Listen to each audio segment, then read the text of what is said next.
She didn't cry when Silas Crow read her uncle's death aloud in front of the whole town. She stood straight, chin up, hands still at her sides, and that silence cost her more than tears ever could.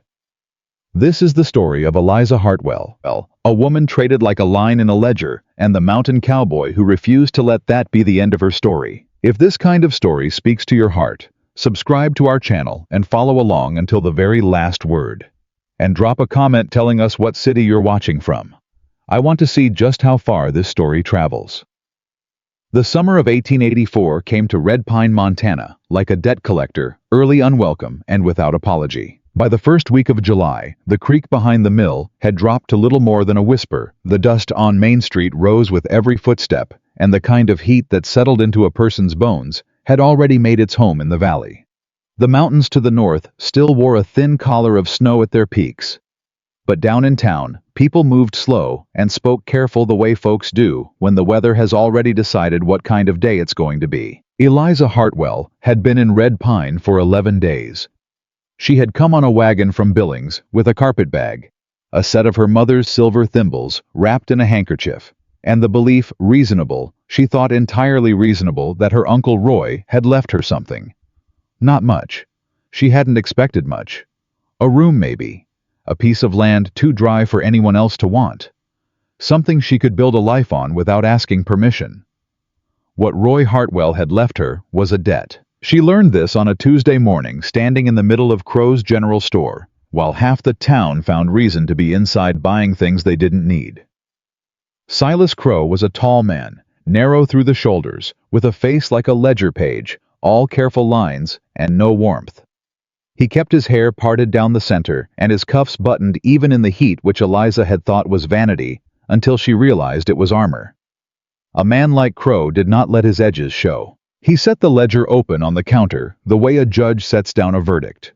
"Your uncle, Miss Hartwell," he said loud enough for everyone present to hear, "ran a credit account with this establishment for the better part of 6 years. Seed flour, rope lamp oil, winter goods." He tapped the page with one finger. "The total balance outstanding, including interest accumulated since the date of his passing, comes to $243.16. Eliza looked at the numbers. She had read ledgers before her father had kept books for a dry goods merchant in Ohio, and she had sat beside him as a girl, learning the difference between honest arithmetic and creative arithmetic. The numbers in Crow's ledger did not look dishonest. Not yet. She didn't have long enough to look. "I don't have $243, she said. "No," Crow agreed pleasantly. "You do not. The land carries a lien, signed by your uncle 18 months ago as collateral against the account." He turned a page. "The property reverts to this store's holdings upon default, which occurred, technically speaking, the day Roy Hartwell died." The room was very quiet.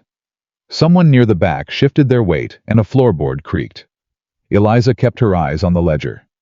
"Then what am I here for?" Crow smiled. It was the kind of smile that had no business being on a human face. "I am a reasonable man, Miss Hartwell. I don't want to put a young woman out on the street. There are options available to someone in your position." He folded his hands on the counter. "Caleb Mercer runs a cattle operation up on the Summer Ridge. He has been in need of a cook and a house manager since his last woman left. I have already spoken to him on your behalf. He is willing to take the debt in exchange for a season's labor." The silence in the room turned into something else then. It turned into the sound of people deciding what they thought, what they'd say about this later, what side of it they wanted to be on. Eliza raised her eyes from the ledger and looked at Crow directly. "You spoke to him on my behalf." "Someone had to." "Without asking me. You were not yet in town." He said it reasonably, as if the logic were self-evident, as if a woman not yet present was simply a minor logistical detail and not a human being with opinions of her own. She wanted to overturn the ledger. She wanted to put her hands flat on that counter and tell Silas Crow exactly what she thought of his reasonable options and his interest rates and his carefully buttoned cuffs. She had been standing on her own since she was 19 years old. She had nursed her mother through 2 winters of illness. She had buried her father in the spring ground outside Billings with her own hands because there was no one else to do it. She had come to Red Pine with $11, and the belief that blood meant something that an uncle who had never once written to her had nonetheless left her something better than a debt to a smiling man who arranged women like furniture. She breathed. "Where is Caleb Mercer?" she said. "He should be arriving shortly." Crow glanced toward the door. "He was in town for supplies this morning." She turned around. She faced the room. There were 9 people in that store, and not one of them met her eyes. The miller's wife looked at her shoes. Old Hutchins from the feed yard studied the tobacco display. 2 younger men near the window had suddenly found the street outside extraordinarily interesting. Eliza Hartwell had learned something a long time ago. Something her mother had told her on a cold October morning when she was 11 years old and had come home crying because the other girls had laughed at her mended dress. "The ones who look away," her mother said, "are not cruel. They are afraid." And that is worse, Eliza, because afraid people never stand up when it matters. She stood in the middle of that store, and she did not sit down, and she did not look away, and she did not let her hands shake. The door opened. He did not announce himself. He didn't need to. The room changed when Caleb Mercer walked in, the way a room changes when the weather decides to come inside. He was tall and broad through the chest trail dust still on his coat jaw, dark with several days of not shaving. His hat was pushed back from his forehead, and his eyes moved across the room with the particular economy of a man who had learned to assess situations fast and make decisions faster. He was younger than she'd expected. Mid-30s maybe. There was nothing soft about him, not his expression, not the set of his shoulders, not the way he stood with his weight balanced slightly forward, like a man permanently ready for something to go wrong. But there was nothing cruel about him either, and that in that moment was the most important distinction Eliza Hartwell could make. His gaze found her. He looked at her the way a man looks at something that doesn't match what he was told to expect. Steady, assessing. And then before he looked at Crow, before he looked at anyone else in that room, he tipped his hat just slightly. Not a performance, just a reflex. "Miss," he said. "Mr. Mercer," Crow said, coming around the counter. "I'm glad the timing worked out. This is Eliza Hartwell, Roy Hartwell's niece. As I explained to you last week." "I know what you explained." Caleb's voice was level and low, and he didn't look at Crow when he said it. He was still watching Eliza. "You understand the arrangement." "I understand what Mr. Crow claims the arrangement is," Eliza said. Something shifted in his expression. Not quite a smile, more like recognition. "That a fact." "I have not agreed to anything." Crow put his hand on the ledger. "Miss Hartwell, the debt is legal and documented. You have no—" She said she hasn't agreed. Caleb said it simply without raising his voice, and Crow stopped speaking. Just like that.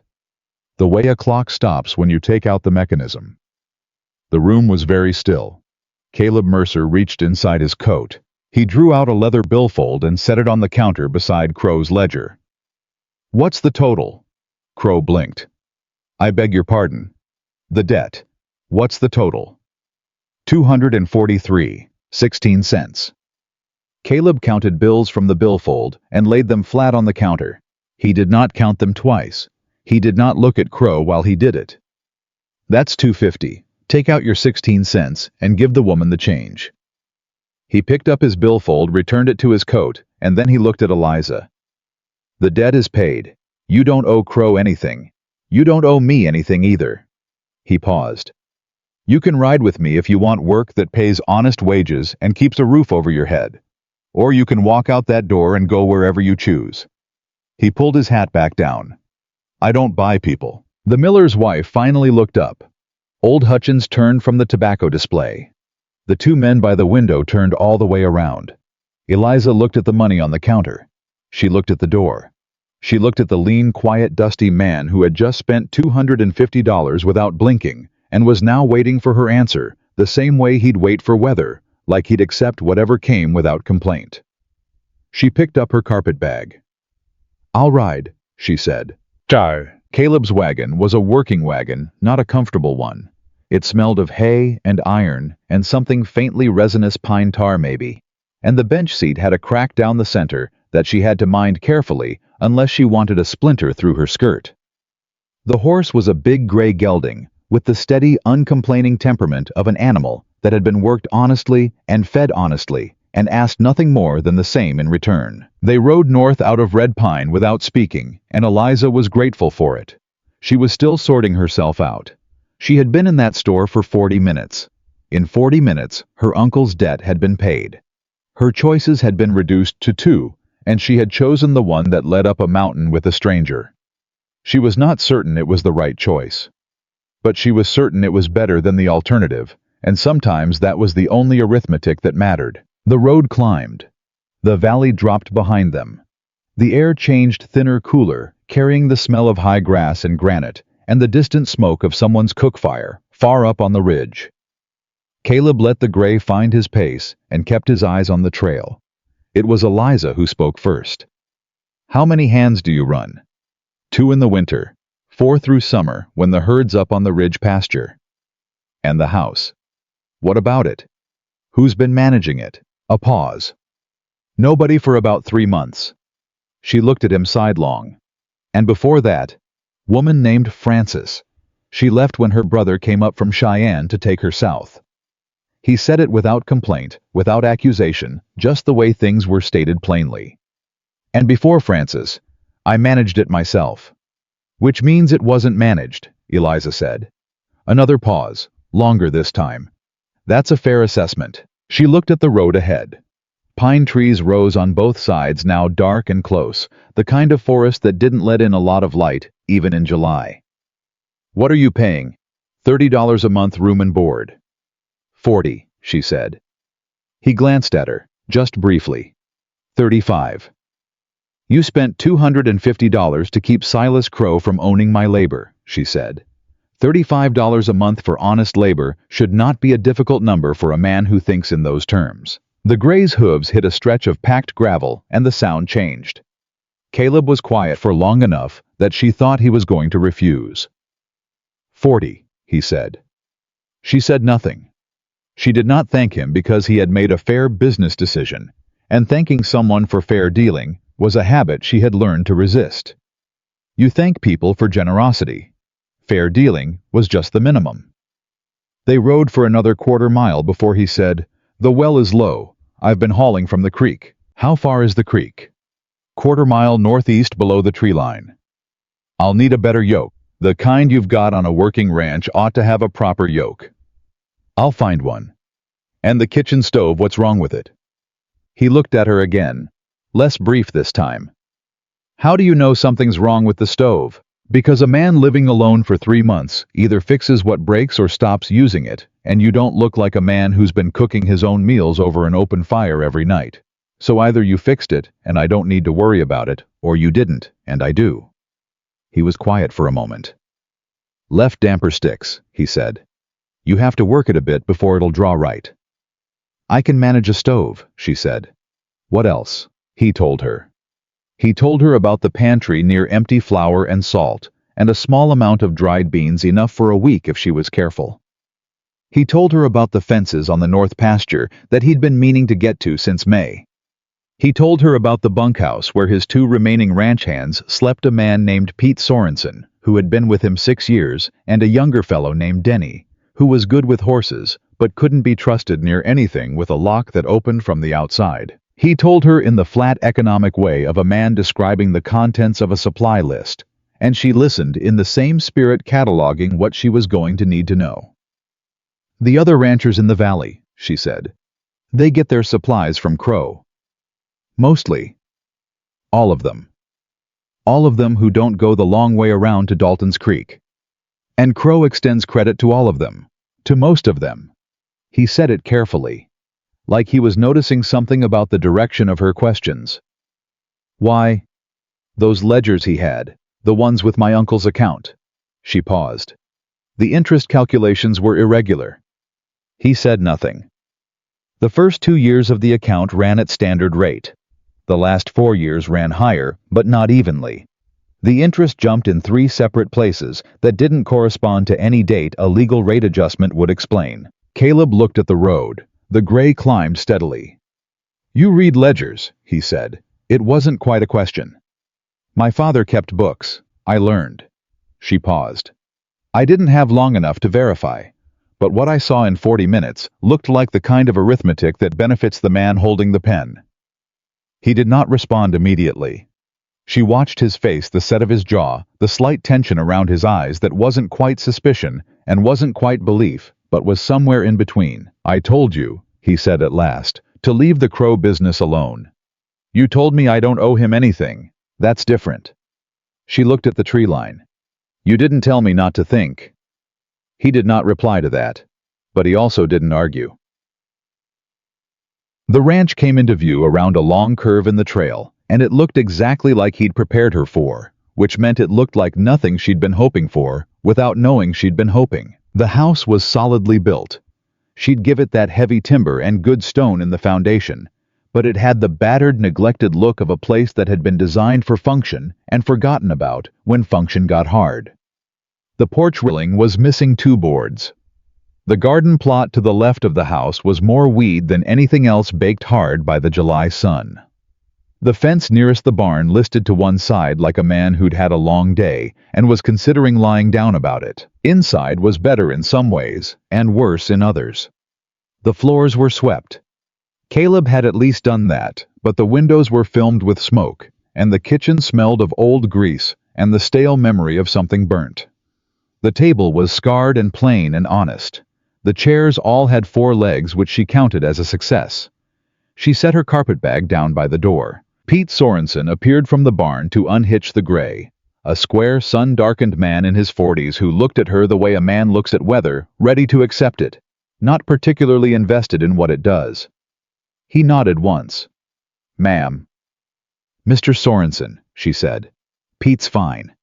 He took the gray's harness without another word and led the horse toward the barn. Denny turned out to be perhaps 20, with hay in his hair and a friendly, guileless expression that confirmed everything Caleb had said about locks. He tipped his hat 3 times in the span of 30 seconds, which suggested nerves more than manners. Pleased to meet you, Miss Hartwell. Caleb said you might be coming. I swept the room out. Upstairs on the right. I found a quilt in the cedar chest. I put it on the bed. I hope that was all right. I didn't know. That was thoughtful, she said. Thank you. He looked relieved enough that she thought he might sit down. Caleb carried her carpetbag to the foot of the stairs and set it down.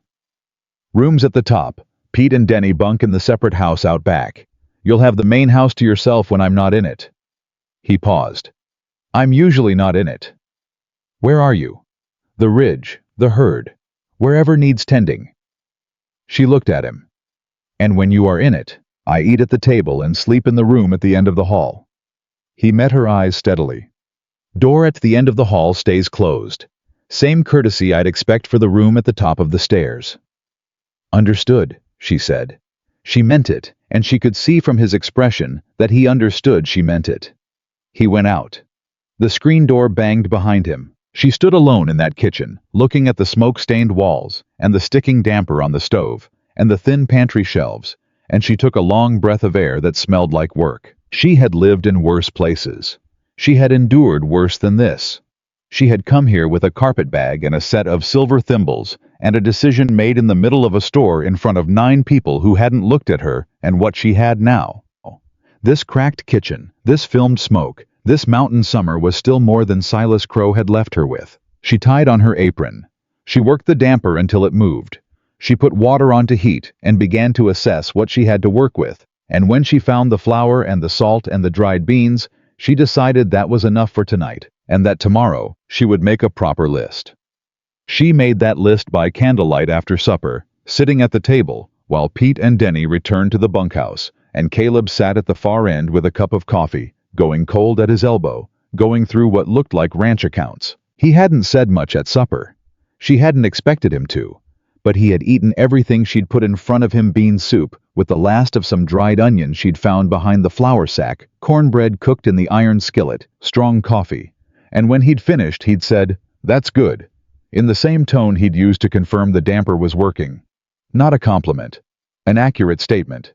She'd take it. She was listing what she needed: flour, cornmeal, salt pork, dried apples, if they had them in Dalton's Creek lard baking powder, when Caleb said without looking up from his papers. "You said the interest calculations were irregular." She looked up. He was still looking at his papers. "In Crow's ledger." "Yes." "The jumps, 3 of them." He turned a page. "What years?" She thought back. She had a precise mind when she needed it. Her father had trained her to read numbers once and hold them. 80 and 81 were the first adjustment, 82 to 83 standard, then another jump in early 84. He was quiet. He turned another page in his own ledger. "What is it?" she said. "Nothing definite." He closed the ledger. He looked at her directly for the first time since supper. "Crow extended credit to me 4 years ago. Fencing materials after a bad winter took down the north pasture line." He paused. "I paid it off. Or I thought I did." She waited. He came back in March with a statement showing a balance outstanding. Said there'd been an accounting error. Said I owed him $60 more than I thought. "Did you pay it?" "Not yet." His jaw was set. "Didn't feel right." "It isn't right," she said. "If the pattern in my uncle's ledger is what I think it isn't a one-time error. It's a system." She set down her pencil. "He adjusts the interest rates on isolated accounts. People who don't have lawyers. People who aren't going to ride to the county seat to argue a $60 discrepancy." "People like your uncle," Caleb said. "People like your uncle," she confirmed. "And mountain ranchers who'd rather pay than argue." She met his eyes. "Have you still got the original supply receipts from when you took the credit line?" He looked at her for a long moment. Long enough that she could see him deciding something. "Yeah," he said. "I've got them." "Then don't throw them away," she said. She picked up her pencil. "And don't pay that $60. He watched her go back to her list. She wrote down lard. She wrote down baking powder. She wrote down ask Pete if there's a root cellar I haven't found yet. "You're going to be trouble," Caleb Mercer said. He didn't say it like it was a complaint. "I've been called worse," Eliza Hartwell said, and kept writing. That night, she lay in the room at the top of the stairs under Denny's found quilt and listened to the mountain quiet, which was not actually quiet at all, but full of crickets and the distant low of cattle and the sound of wind moving through pine trees with a voice like water. She thought about the ledger. She thought about those 3 interest jumps and the neat, careful hand that had written them, and the $50 or $60 or $243 that had disappeared from one ledger page into the pocket of a man with a smile like a verdict. She thought about Roy Hartwell, whom she had never met, who had sent her no letters in her life, but who had apparently been carrying a debt that grew like something diseased in the dark, growing not because he owed it, but because someone needed him to owe it. She thought about Caleb Mercer, who had paid $250 for a woman he hadn't met, and then told her she didn't owe him anything. She was not naive enough to think that was entirely altruism. He needed a cook. He needed someone to manage his house. He had made a practical decision and dressed it in principle.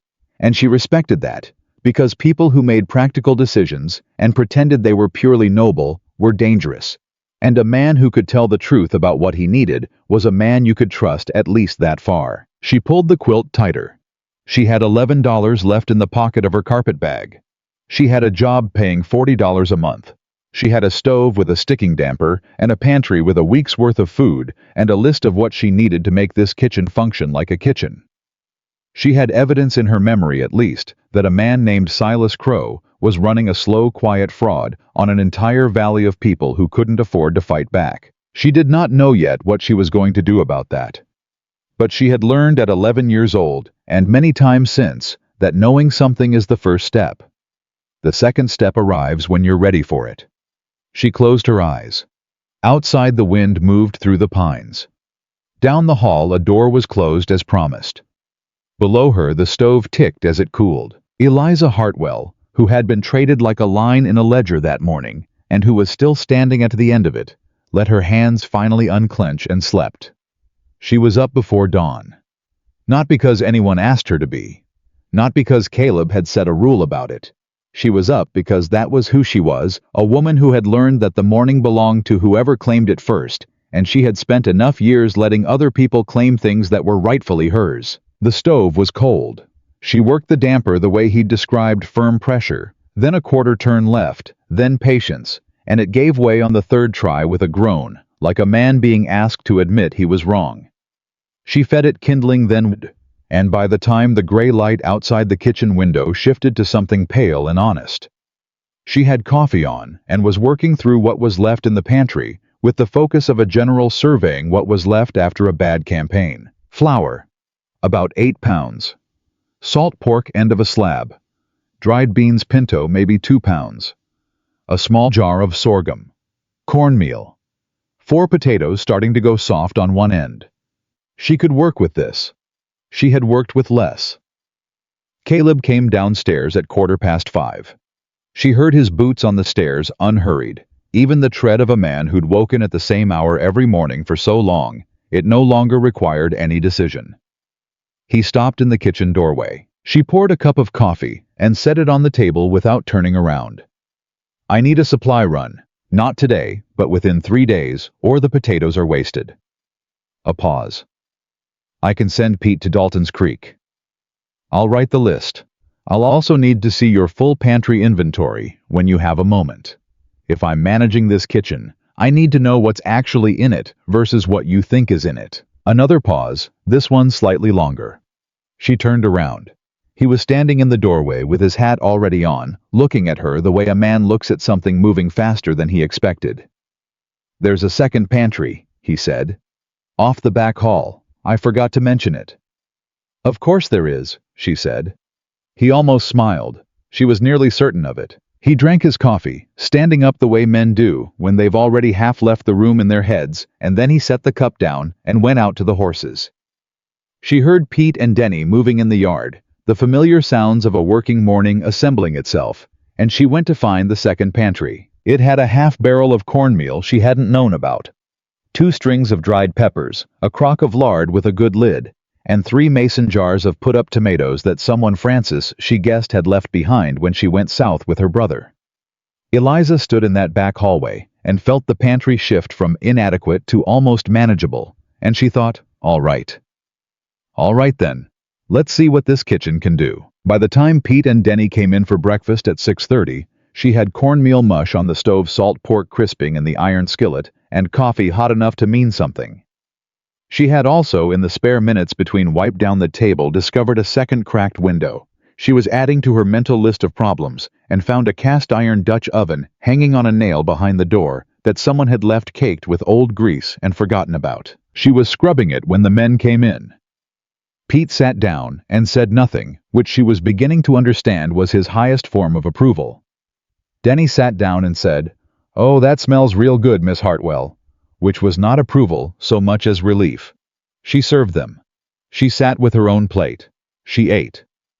"How many head on the upper ridge?" she asked Pete. He looked at her over his coffee. "About 280. Why, just getting the shape of things," she said. "How far is the upper pasture from the house?" "Hour's ride easy, hour and a half if the trail's soft." "And the water up there, there's a source?"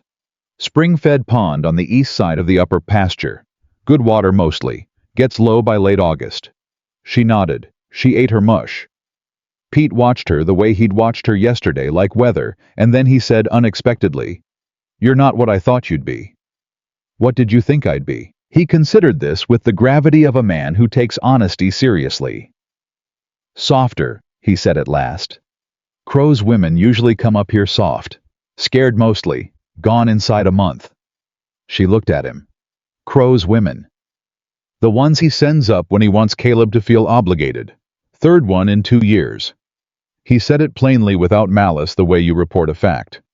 Caleb doesn't usually take them. You're the first one he paid cash for. The kitchen was very quiet. Eliza set down her fork. She picked it back up.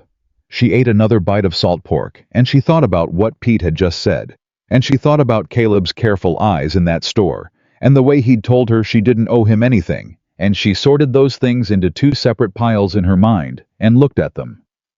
"Why does Crow want Caleb to feel obligated?" she said. Pete shrugged. "Crow wants this ridge, has for 3 years. Caleb won't sell." He drank his coffee. "Crow finds other ways." Denny was looking back and forth between them like a man watching a card game he doesn't quite understand. He opened his mouth. He closed it again. He ate his mush. Eliza looked out the window. The morning had fully arrived while she wasn't watching. "Is that all of it?" she said to Pete. Pete set down his cup. "That's enough of it," he said, which was not the same thing, and she noticed. She found the receipts herself. Not because Caleb had shown her where they were, he hadn't, but she had asked him for the household ledger to understand the accounts she'd said to track the pantry costs against the monthly budget, and he'd handed her a wooden box of papers with the combination of trust and indifference of a man who wasn't interested in keeping secrets, just in not thinking about the paperwork if he could avoid it. Inside that box, under 2 years of supply receipts from Dalton's Creek, and a folded property description. She didn't open. She found the Crow receipts from 1880. There were 4 of them. Fencing materials. Delivered July and August of that year after what Pete had told her was a hard winter that had taken down the north pasture line. Each receipt was signed in Crow's precise hand, the amounts clearly itemized, the total clear. She added them up. Then she added them up again. Caleb came in from the yard at midday, hat, dusty forearms, dark from the sun. He stopped when he saw her at the table with the box of papers open and the 4 receipts laid out in front of her. "I didn't say you could go through that," he said. It was not quite angry. It was the voice of a man who is deciding whether to be angry. "You handed me the box," she said. "For the pantry ledger." The pantry ledger was inside the box. She looked up at him. "So were these." She put her finger on the receipts. "The total for your 1880 fencing materials from Crow's store comes to $112.40. He pulled out a chair and sat down. "Crow says you owe $60 more than you paid." She turned the receipts so he could read them. "Your paid receipts show $112.40. If you paid in full, the balance should be 0. If Crow is claiming $60 outstanding, that means either you underpaid, which these receipts say you didn't, or he added $60 to the account after the fact." Caleb looked at the receipts. He looked at them for a long time. "I paid him $115, he said. "I remember because I counted it twice. I always count it twice with Crow." His jaw was tight. "He gave me a paid-in-full receipt." "Then where is it?" He looked at the box. He looked at the receipts on the table. He reached into the box himself and went through the remaining papers with the controlled, focused movements of a man who is becoming very still on the outside because the inside is doing something else entirely. He went through every paper in that box. The paid-in-full receipt was not there. "Someone took it," he said. "Or you misplaced it," she said, because she was not going to feed a fire she wasn't certain of. "Have you been in Red Pine since March when Crow gave you the new statement?" "Once. May, supply run." "Did you go into Crow's store?" "I did not." His voice had gone flat. "I used Crow's store for years. When he came to me in March with that $60 statement, I told him I'd look into it. I stopped going in." "Good," she said. "Don't go in again without me." He looked at her across the table. The afternoon light came through the filmed window and landed across the receipts between them. "You're going to get yourself in the middle of something," he said. "I'm already in the middle of something," Eliza said. "Silas Crow put me there when he read my uncle's debt aloud in front of 9 people and called it accounting." She gathered the receipts carefully. "The question is what we do about it, not whether." Howe was quiet for a moment. Then, "You're sure about the numbers?" "I'm sure about these numbers. I want to see if the pattern holds in other accounts." She paused. "You said most of the valley runs credit through Crow. Do any of them compare ledgers?" "Ranchers don't talk about money," Caleb said. "Not directly." "Then they haven't noticed." She looked at him. "Or they've noticed, and they're afraid." She set the receipts back in the box.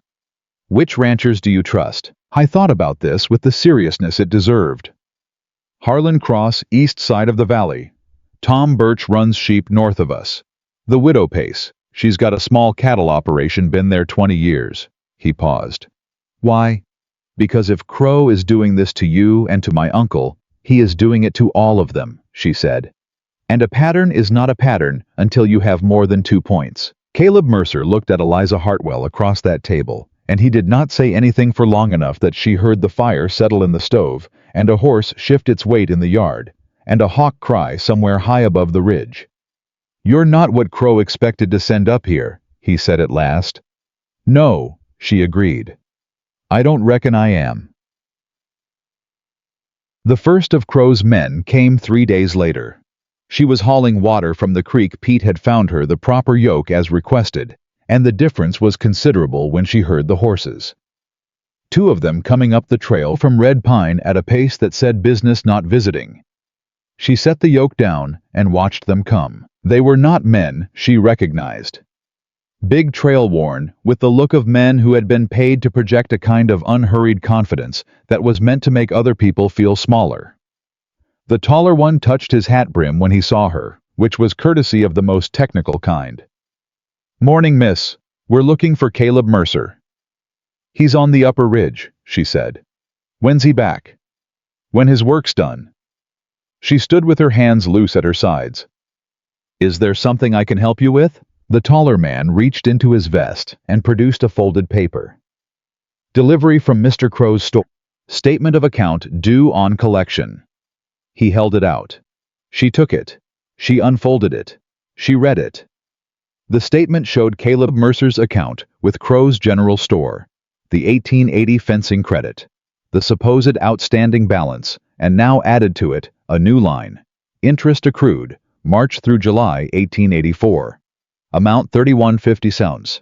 The total claimed was now $91.50. The debt had grown while they weren't watching. She folded the paper. She looked at the taller man.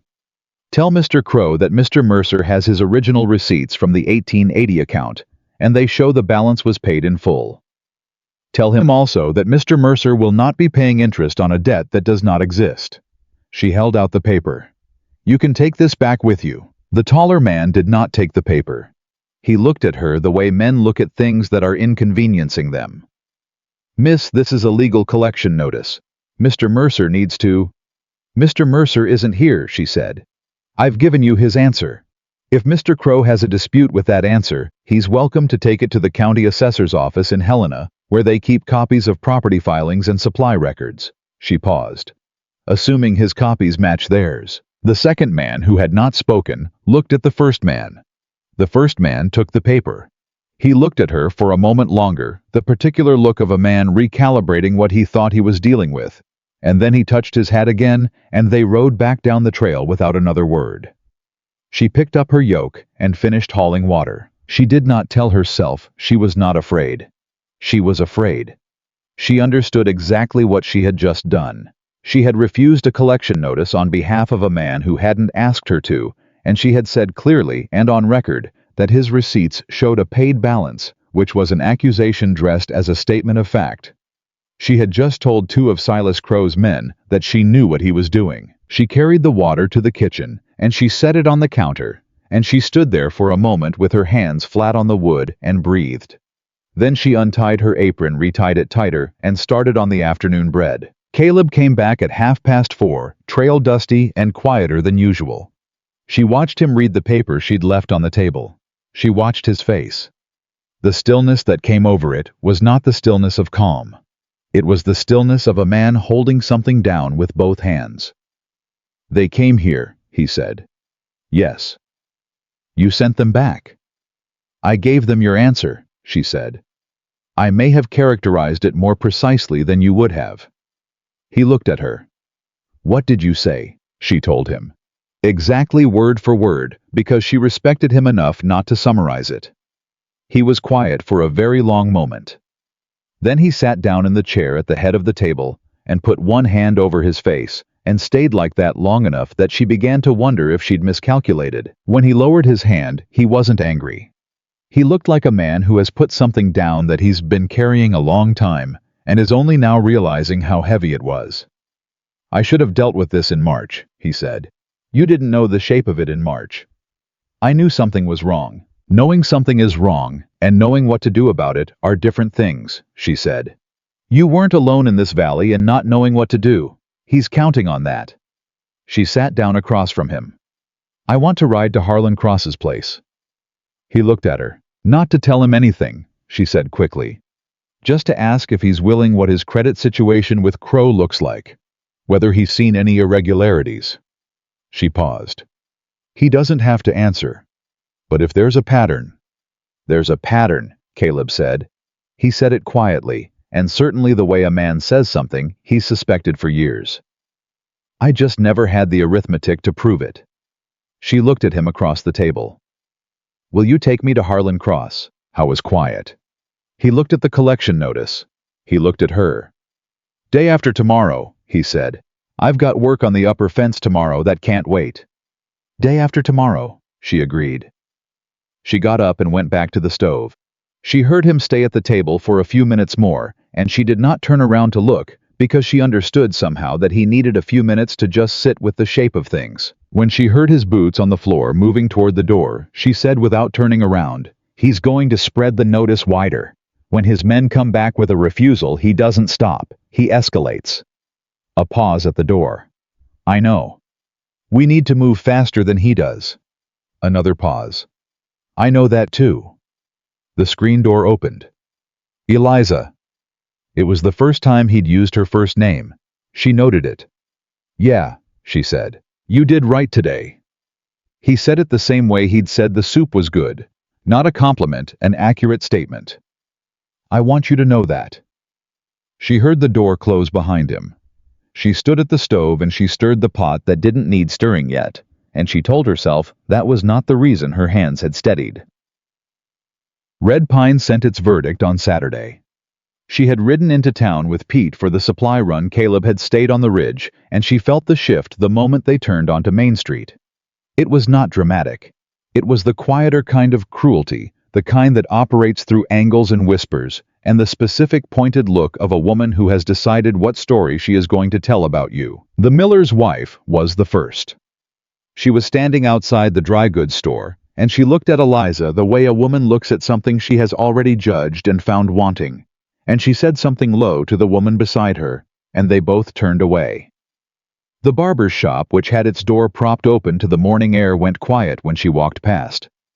She heard the sound of conversation stop and not resume until she was 10 feet past the door. At the supply counter in Dalton's Creek Goods, the one place in town she'd been told wasn't Crow's, the young man behind the counter was pleasant enough, but he kept looking past her shoulder, and when she asked for the baking powder and the dried apples and the cornmeal, he leaned over and said quietly, "You're the woman Crow sent to Mercer's place." "I am Eliza Hartwell," she said, "and I came here to buy supplies. Do you want my business or not?" He wanted her business. But his hands shook slightly while he packed her order, and she understood that the gossip had gotten here before she had, which meant it had been moving fast and from a deliberate source. She was loading the wagon when she heard the voice. "Miss Hartwell." She turned. Silas Crow stood 10 feet away on the boardwalk, hat in hand, with the expression of a man who is performing reasonableness and wants you to appreciate the performance. "Mr. Crow," she said, "I heard my men had an interesting conversation with you the other day," he said pleasantly. "Up at the Mercer place." "I imagine you did," she said. She kept loading the wagon. "Miss Hartwell, I think there may have been some confusion about—" "There was no confusion," she said. She did not stop what she was doing. "Mr. Mercer's account was paid in full in 1880. His receipts document that. If you have different documentation, you're welcome to present it to the county offices." He smiled, the ledger smile. "A woman with no title to any land in this valley, no family name in this territory, is going to tell me how to run my accounts." She turned and looked at him directly for the first time. "A man who has been falsifying interest calculations on isolated accounts for at least 4 years is going to tell me about how names work." The boardwalk was not empty. 3 men had stopped walking. A woman with a basket had gone very still. Crow's smile went somewhere colder. "You be careful, Miss Hartwell. A woman in your position making that kind of accusation in public is doing exactly what a woman in my position should do," she said. She tied the last knot on the wagon's load. She turned to face him completely, both feet on the ground, hands still. "I came to this town with nothing, and you called that weakness. I'm here telling you with witnesses that I've seen your ledger and your arithmetic doesn't hold. You can call that whatever you like. She held his gaze. I'm going to call it a beginning. She climbed up onto the wagon seat beside Pete. Pete, who had said nothing this entire time, released the brake with the calm of a man watching a fire he is not surprised to see, and clicked the horse forward. They rode 2 blocks before he said without looking at her, "That was either very brave or very stupid." "I reckon time will tell," she said. He nodded slowly. "Yep," he agreed. "It will." She did not tell Caleb about the exchange with Crow. Not that night. She told him about the supply run.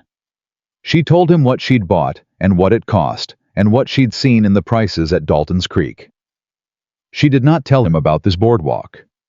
She told herself it was because she needed to think first. She was not entirely sure that was the only reason. She was up late working through what she'd seen and heard when she heard boots in the hall. Not moving toward the stairs. Staying in the hallway. Then Caleb's voice low through the kitchen door. "Harlan Cross rode up this evening while you were settling the kitchen. I talked to him." She looked at the door. "And—" a pause. "He's got 3 interest adjustments in his Crow account, the same years yours showed." She set down her pencil. "Tom Birch too," Caleb said. "Birch told Cross last spring, but Cross didn't think anything of it." Another pause. "It's a pattern, Eliza." She sat with that for a moment. The shape of what Silas Crow had done was assembling itself now in her mind, piece by piece, like a room coming into view as the lamp is turned up, and what she saw was not just fraud. It was patience. Years of it. Patient, careful theft from people who had no margin and no power and no reason to compare notes. "He's been doing it for years," she said. "At least since '80, Caleb said. "He's going to know we're asking," she said. "If Cross talked to Birch and Birch's talking Crow has ears in this valley, he'll know we're building something." The silence on the other side of the door had a weight to it. "Yeah," Caleb said. "He'll know. Then we have to move faster than his response." She picked up her pencil. "Can you get the original supply receipts from Cross and Birch? Their documentation from the years the adjustments occurred." "I can ask." "Ask tomorrow." She paused. "And Caleb." "What? He's going to hit back before we're ready." She stared at the table at the numbers she'd been working through. That's what men like Crow do. When they feel the ground shifting, they strike first and make the other side defend. She looked up at the kitchen door. "Whatever he does next, whatever it looks like, it's because we made him afraid. Remember that." There was a long pause from the hallway. "You sound like a woman who's been in this kind of fight before," Caleb said. "Not this kind," she said, "but close enough." She set her pencil down. "Get some sleep. We've got a long week ahead of us." She heard his boots retreat down the hall. She heard the door at the end of the hallway close quiet, as a promise kept. She sat alone in the kitchen, with the lamp turned low and the evidence spread in front of her, and she thought about a man in a neat store with a ledger open on the counter, and about all the people in this valley who had looked at those ledgers and trusted the numbers and paid what they were told to pay. She thought about Roy Hartwell buried somewhere she hadn't found yet, who had paid and paid and paid until there was nothing left. She picked up her pencil. She was not going to let the next part of this story be the same as the last. The receipts from Harlan Cross arrived on Monday morning, wrapped in a piece of burlap and tied with twine, delivered by Cross's youngest boy, who rode up the trail fast and said nothing, except that his father sent his regards and hoped Mr. Mercer knew what he was doing. Caleb said he reckoned he did. Eliza unwrapped the burlap on the kitchen table and spread the papers out and started reading before the boy's horse was off the property. She had her own notes beside her, the figures she'd been working through for 4 days, the pattern she'd traced across her uncle's account and Caleb's receipts. And now she laid Cross's papers next to them and looked at the whole shape of it together. It took her 20 minutes. When she looked up, Caleb was leaning against the doorframe with his second cup of coffee, watching her the way he watched the weather on the ridge. Patient, attentive, waiting for information that would tell him what needed doing. 3 accounts, she said. Yours, my uncle's, and Harlan Cross. The interest jumps occur in the same calendar years across all 3. 1880, 82, and early 84. She set her pencil down flat on the table. That is not a clerical error. A clerical error happens once. This happens on schedule. How much is he taking? Caleb said. Across 3 accounts alone, at minimum $340 over 4 years. She paused. If he's running the same system across every credit account in the Valley, and Pete said most of the Valley runs credit through Crow, we are talking about a great deal more than $340. Caleb set down his coffee cup. He did it carefully. Tom Birch's receipts. Not yet, but Cross's boy said Birch is pulling his records today. She looked at him. Caleb, this is enough. This is enough right now to take to the county assessor. 3 accounts documented with original receipts showing paid balances against statements claiming outstanding debt. That's a fraud case. How was quiet? He was thinking, and she had learned by now that when Caleb Mercer went quiet, he was not done. He was going deeper into something, turning it over, looking at the side of it you didn't see on first glance. Crow has friends in Red Pine, he said at last. The sheriff is one of them. Judge Aldrich handles most of the civil matters in this district, and he has dinner at Crow's table twice a month. He looked at her. We go to the county with 3 receipts and an accusation. Crow hires himself a lawyer from Helena before we're back on the road, and by the time the paperwork clears, he's had time to amend every ledger in that store. She stared at him. He can't amend original receipts. He can create doubt about them. Caleb picked up his cup again. A man who's been doing this for 4 years has thought about what happens when someone notices. He's thought about it a lot more than we have. She sat back. She looked at the papers on the table. She thought about Crow's smile, that ledger smile, and the way he'd said a woman in your position on the boardwalk, like the position itself, was the argument. He was not afraid of facts. He was afraid of the moment when facts became undeniable public and attached to enough names that he couldn't dismiss them. Then we need more accounts, she said. Not 3. We need every rancher in this valley who's run credit through Crow to pull their original receipts and compare them. We need enough names that when we walk into that county office, there's no creating doubt about all of it at once. That takes time, Caleb said. How much time do we have? He looked at the window. Crow knows his men came back empty-handed. He knows you confronted him on the boardwalk. He stopped, looked at her. You were going to tell me about that. I was going to tell you when I had something more useful to go with it, she said. I'm telling you now. He held her gaze for a moment. Not angry, something more complicated than angry.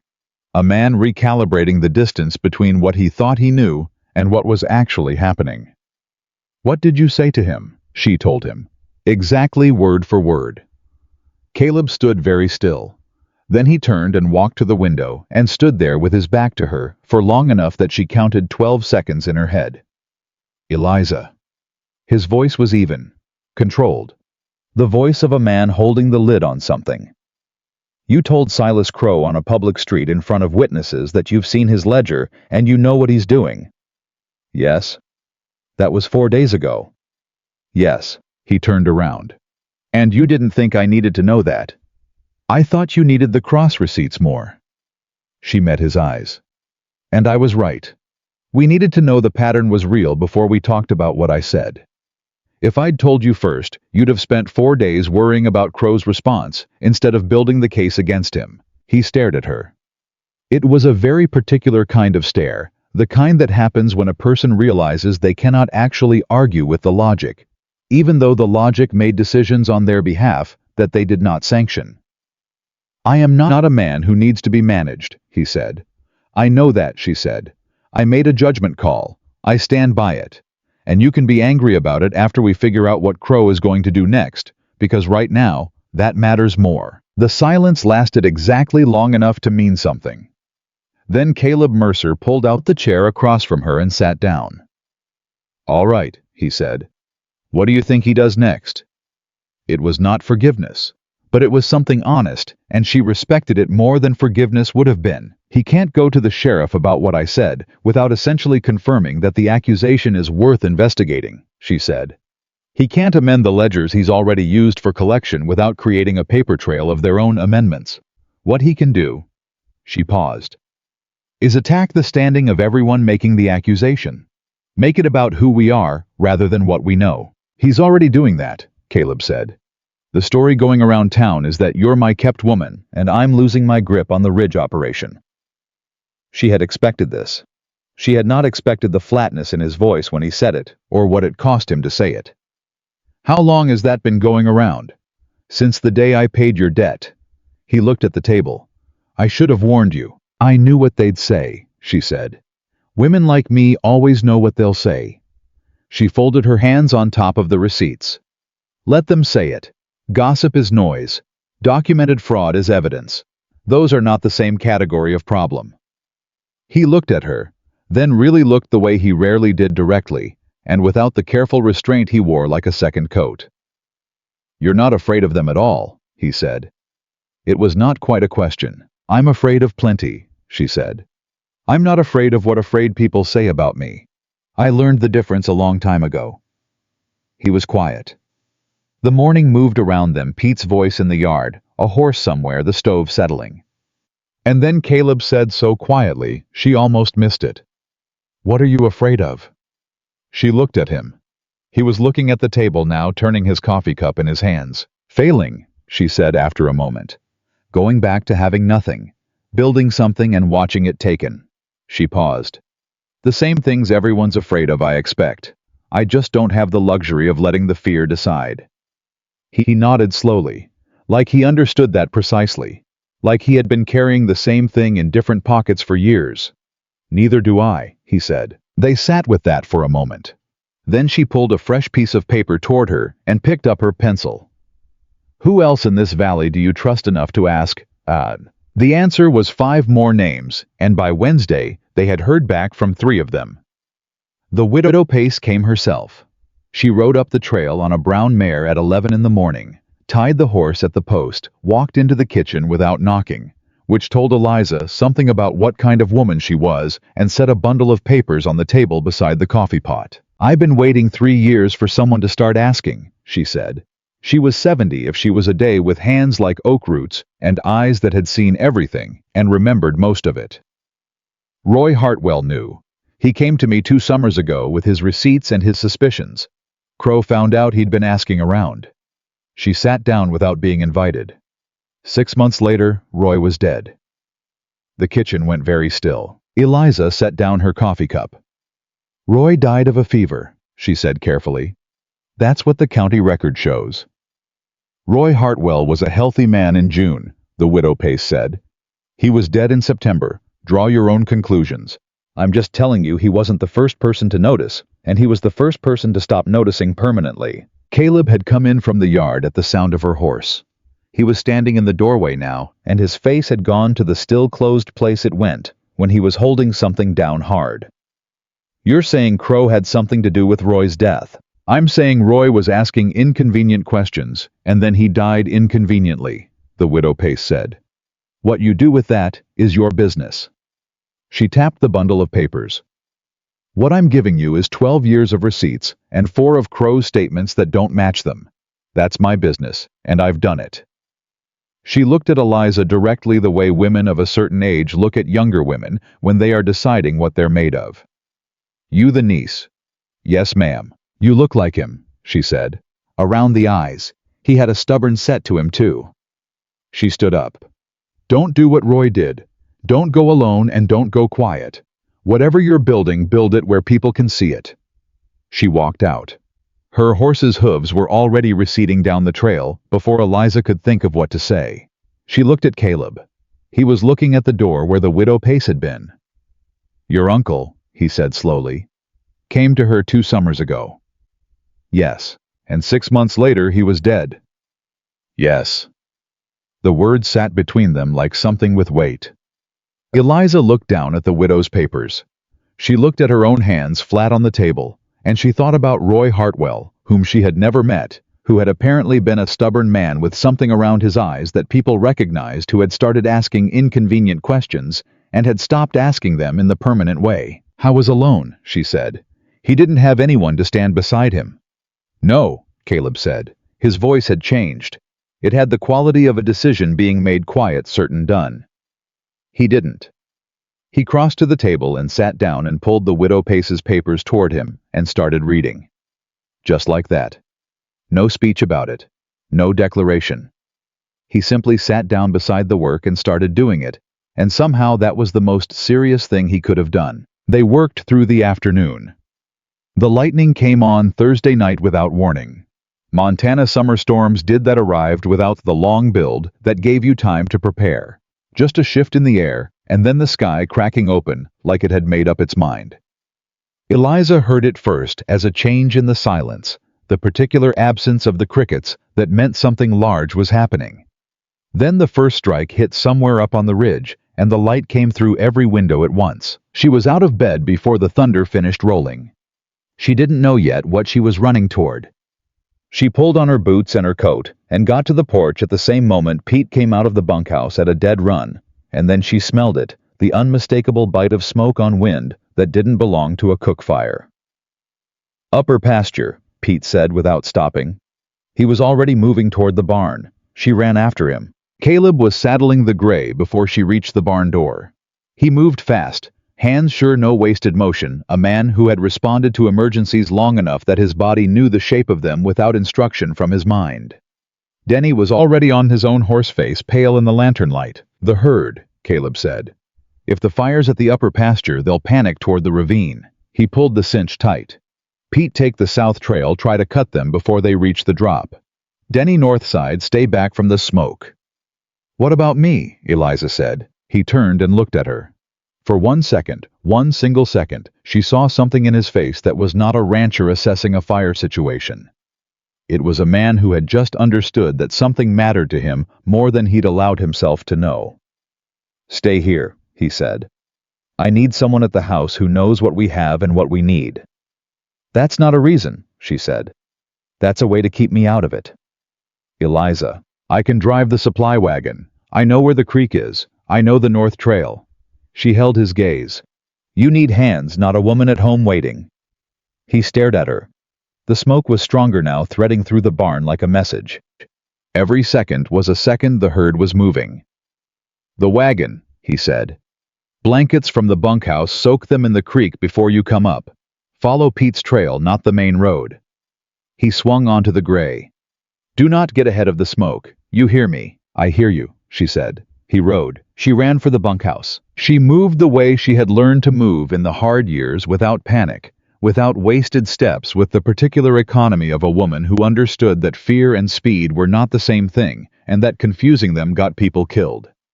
She pulled every blanket from the bunkhouse bunks, dragged them to the supply wagon, drove the wagon to the creek at a pace the horse did not appreciate, and soaked the blankets in the cold, dark water until they were heavy and dripping. Then she drove north toward the smoke.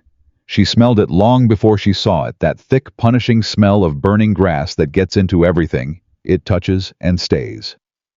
The sky above the ridge was wrong, lit from below, with a color that wasn't quite orange and wasn't quite red, and had no business being there at this hour. She followed Pete's trail. She kept the horse steady, talking to him low when he wanted to shy at the smell, firm when he wanted to stop. The wagon swayed on the mountain trail, and she kept her weight balanced and her eyes ahead, and she did not let herself think about what she was driving toward, only about the driving. She found Caleb on the east edge of the upper pasture on the ground. The gray was standing 10 feet away, reins trailing, sides heaving. Caleb was on one knee in the ash and smoke, coughing hard, one hand on the ground, his coat sleeve torn from shoulder to elbow, and the skin beneath it, dark with what she could not yet see clearly enough to name. She had the wagon stopped and was off the bench before she had decided to move. "How bad?" she said. She was kneeling beside him, her hands already on his arm, turning it to the lantern she'd brought. "I'm fine," he said between coughs that said he was not fine. "How bad?" she said again, not a question this time.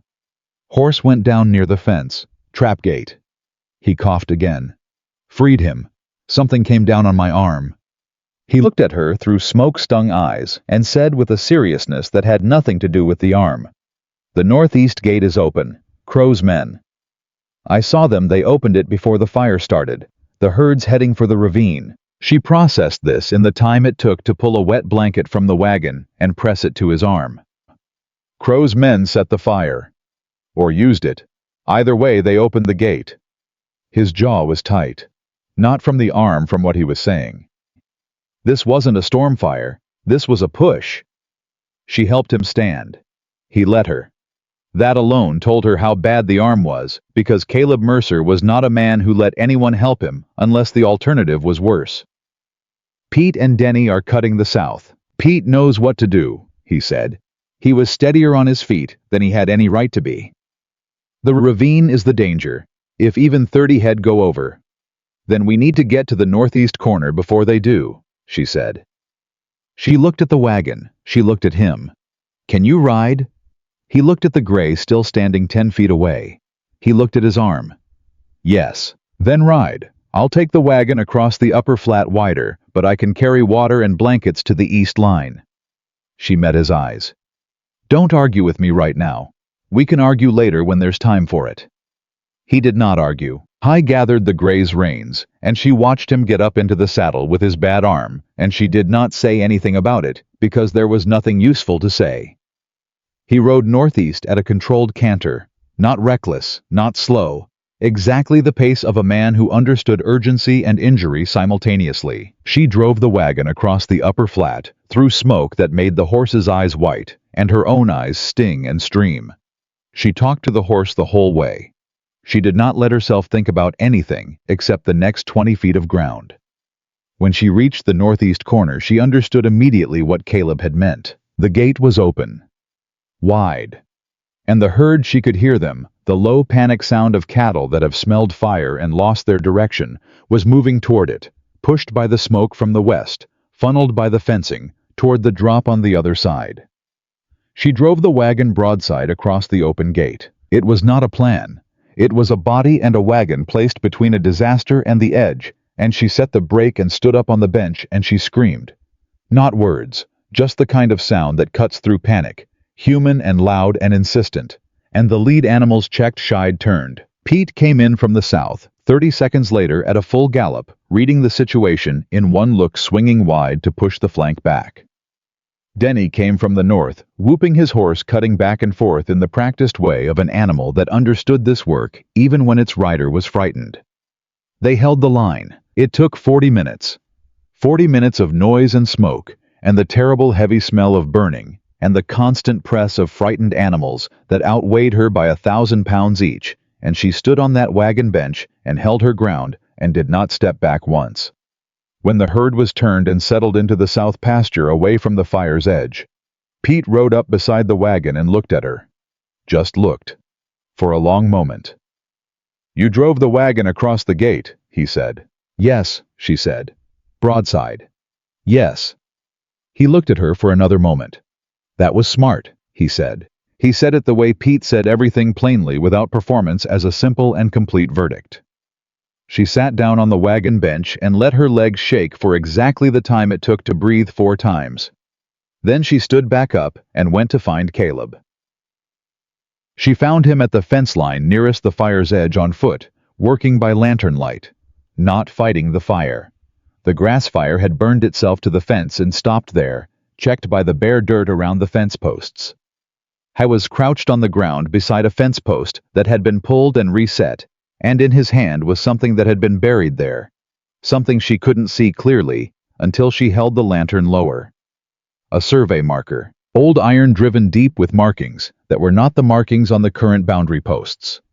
She knew enough about property records. Her father had worked adjacent to land transactions long enough to teach her the basics to understand what she was looking at. This marker predated the current posts. It was in the wrong place relative to them. Or rather, the current posts were in the wrong place relative to it. Someone moved the fence line, she said. Caleb's voice was very quiet. Someone moved it about 40 feet east. He turned the marker in his hands. That 40 feet on this side of the ridge runs along the edge of the best summer pasture on the property. He looked up at her. If the boundary is where this marker says it is, Crow's supply lien claim on the ridge property is on the wrong side of the line. She stared at him. His lien is on land that isn't covered by the boundary he's claiming. The line he filed covers the ridge operation. If the legal boundary runs 40 feet west of where these posts are. He stopped. He looked at the marker. He needs the posts where they are for the lien to hold. And he needs the lien to hold to have a claim on this property when the autumn drive comes in and the cattle values are highest. That's why he wants the ridge, she said softly. Not the land. The cattle. The lion on the operation covers the herd, Caleb said. 280 head at market value this autumn, plus the water rights on the spring-fed pond. His jaw was set so hard she could see the muscle in his cheek. It was never about the $60. No, she said. It never was. They looked at each other in the lantern light, in the smoke, and the ash, with the burned smell of a deliberate fire around them, and the marker sitting between them, like something that had been waiting to be found. He sent his men to open the gate, Caleb said. He used the storm. The fire pushed the herd toward the ravine. If we'd lost enough animals in that drop, the autumn market value of the herd falls, the operation looks insolvent, and his lien claim accelerates. And if the fire had taken the fence line... She stopped. The original markers go with it, Caleb finished. And there's nothing left to prove the boundary was moved. She reached out. She took the marker from his hands. She turned it over, read the stamped numbers on its base, the surveyor's mark, and a date. She looked at it a long time. This is enough, she said. This plus the ledger evidence, plus the widow Pace's testimony about Roy. She looked at him. This is enough to go to Helena. Not the county sheriff, not Judge Aldrich, the territorial land office in Helena. Caleb was looking at her.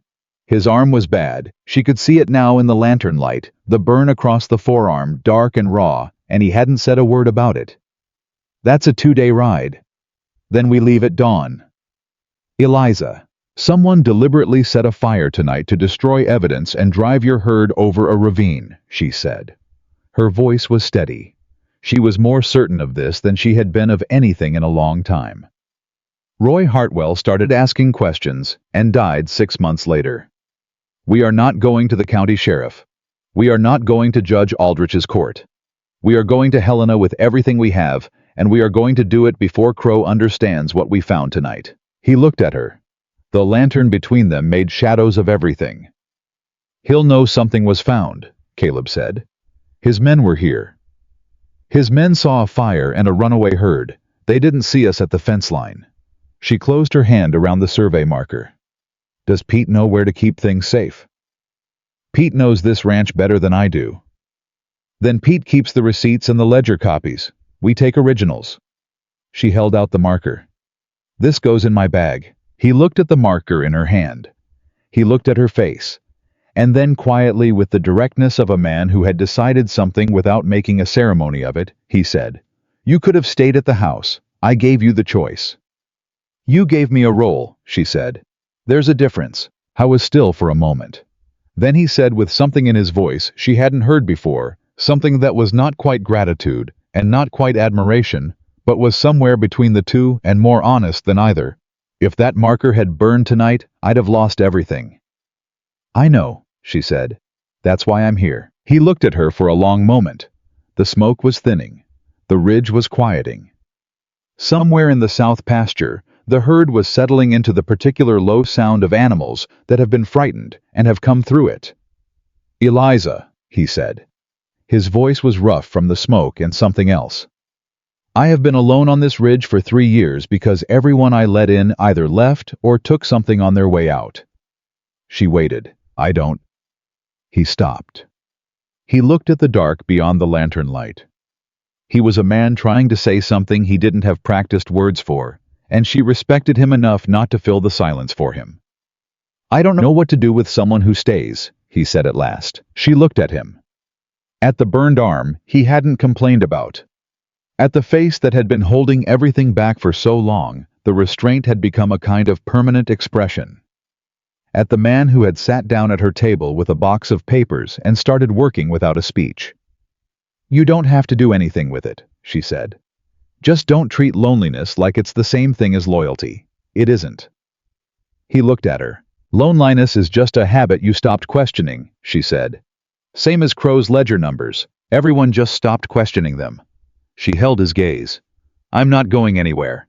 Not tonight and not when this is over. But I need you to stop being surprised by that. Somewhere below, Pete's voice came up through the dark, calling the all clear from the south pasture. Denny answered from the north.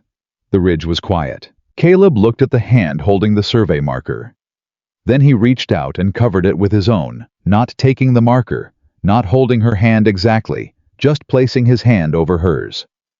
For one moment, the way you place a hand on something you are choosing not to let go of. Then he pulled his hand back and said, "I'll get Pete. We need to cover the marker location before morning." "Your arm," she said. "After the marker." "Your arm first," she said. "The marker has been in the ground for years. It can wait 20 minutes. He looked at her. "You're going to do that the entire time, aren't you? Decide the order of things." "Someone has to," she said. "You were going to pretend the arm didn't exist until it got infected." "I wasn't going to." He stopped. He looked at the arm. "Maybe," he said. She reached into the wagon for the clean strips of cloth she'd brought, because she had known when she packed this wagon that someone was going to need bandaging before the night was over, and she had not let herself think about who. She worked on his arm by lantern light, while the smoke thinned above them, and the herd settled below and the mountains held their enormous indifferent dark around them. He was still while she worked, completely still the way he was still about most things, using quiet, the way other people used words. When she tied the last knot, he said, "Dawn." "Dawn," she agreed. "Helena." "Helena," she said. She put the lantern in the wagon. She put the marker in her coat pocket. She climbed back up onto the bench. In her pocket, the iron survey marker was cold and heavy and old and absolutely completely real. And in her chest, something had shifted, some weight she had been carrying since she stood in Crow's store and heard her uncle's debt read aloud like a sentence, and she couldn't name it exactly, but it felt for the first time in a long time like the particular lightness of a person who is no longer carrying something alone. She picked up the reins. She drove them back toward the house through the thinning smoke, and neither of them spoke, and the silence between them had finally stopped being empty. They left before the sky was fully light. Pete stood in the yard and said nothing, which was his way of saying everything. He had the receipt copies wrapped in oilcloth and buried in the root cellar. Before midnight, his idea, not theirs. And when Caleb had started to explain where things were, Pete had cut him off with a flat, "I know what matters, and I know where to put it. Go." Denny had wanted to come. He'd said so 3 times, each time with increasing sincerity and decreasing coherence, until Pete put a hand on his shoulder and said, "You're staying because someone has to watch 280 head of cattle that nearly went over a ravine last night, and that someone is you."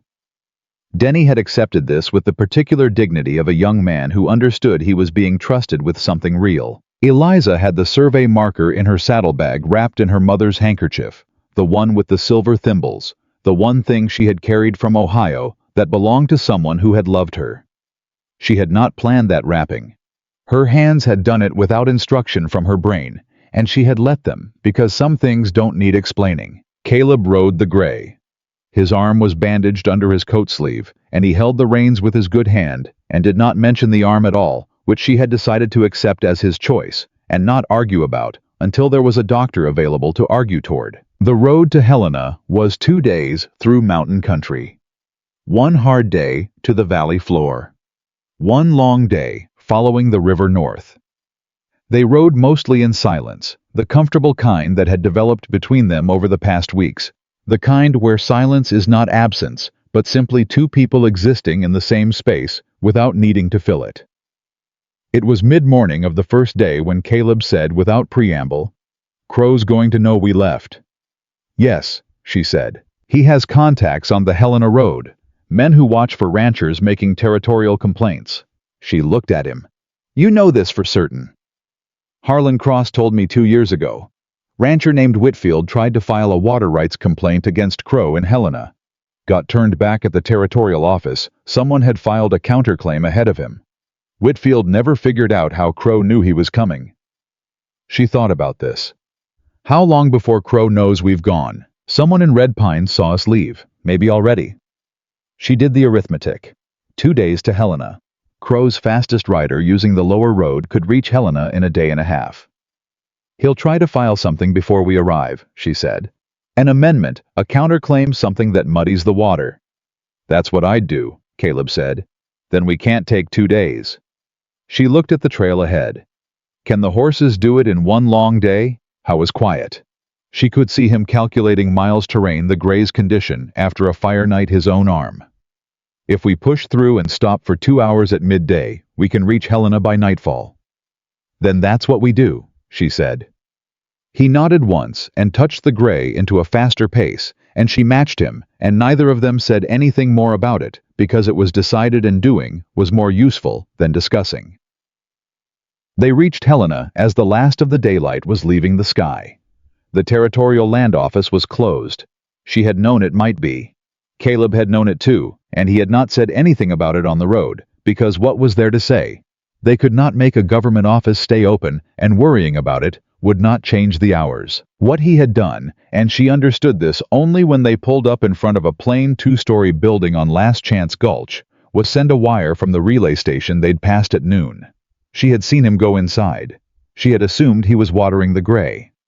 When he came back out, he had simply said, "Someone will be expecting us," and remounted. The man who opened the door of the building on Last Chance Gulch was perhaps 60, with reading spectacles pushed up on his forehead, and the particular alert stillness of a man interrupted in the middle of work he cared about. He looked at Caleb. He looked at Eliza. He looked at the saddlebags. "You've got the documentation," he said to Caleb. "She's got it," Caleb said. The man looked at Eliza with a new attention. "Miss Hartwell." "Yes," she said. "Marcus Webb. I'm the Assistant Territorial Land Commissioner." He stepped back from the door. "Come in." She had not known Caleb knew Marcus Webb. She had not known Caleb knew anyone in Helena. She was learning that Caleb Mercer was a man who kept his preparations quiet and his connections private, and that this was not secretiveness, so much as the fundamental self-reliance of a person who had learned that announcing what you were doing gave other people time to prevent it. She respected this. She also filed it away for future reference. Inside Webb's office, she laid out everything on the man's desk. The original receipts hers, Caleb's crosses the widow Pace's. The interest adjustment records cross-referenced by year.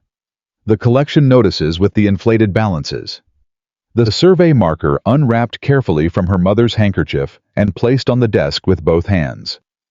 And lastly, the widow Pace's testimony written out in Eliza's own hand, signed by the widow herself, with a mark that said she'd done it, knowing what it meant. Webb looked at all of it.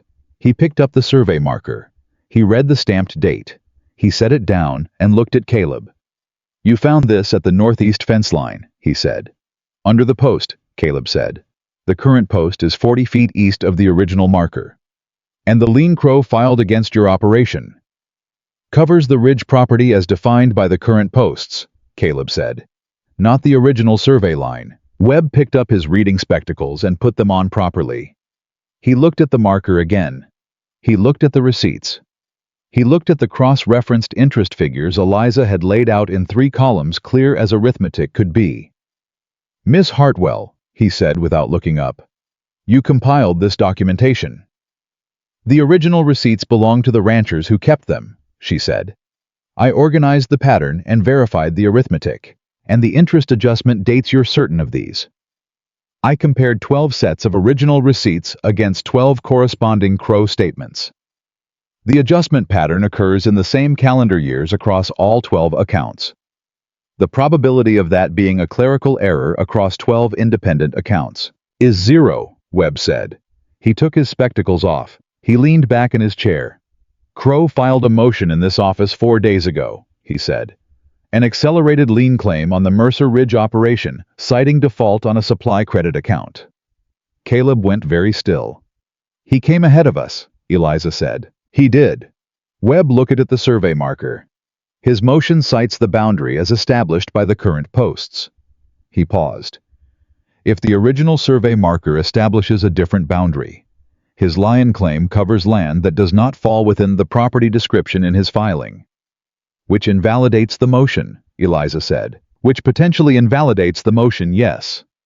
Webb stood up. He walked to his filing cabinet. He pulled a folder. He opened it on the desk beside Eliza's documentation and compared 2 things she couldn't see clearly from her angle.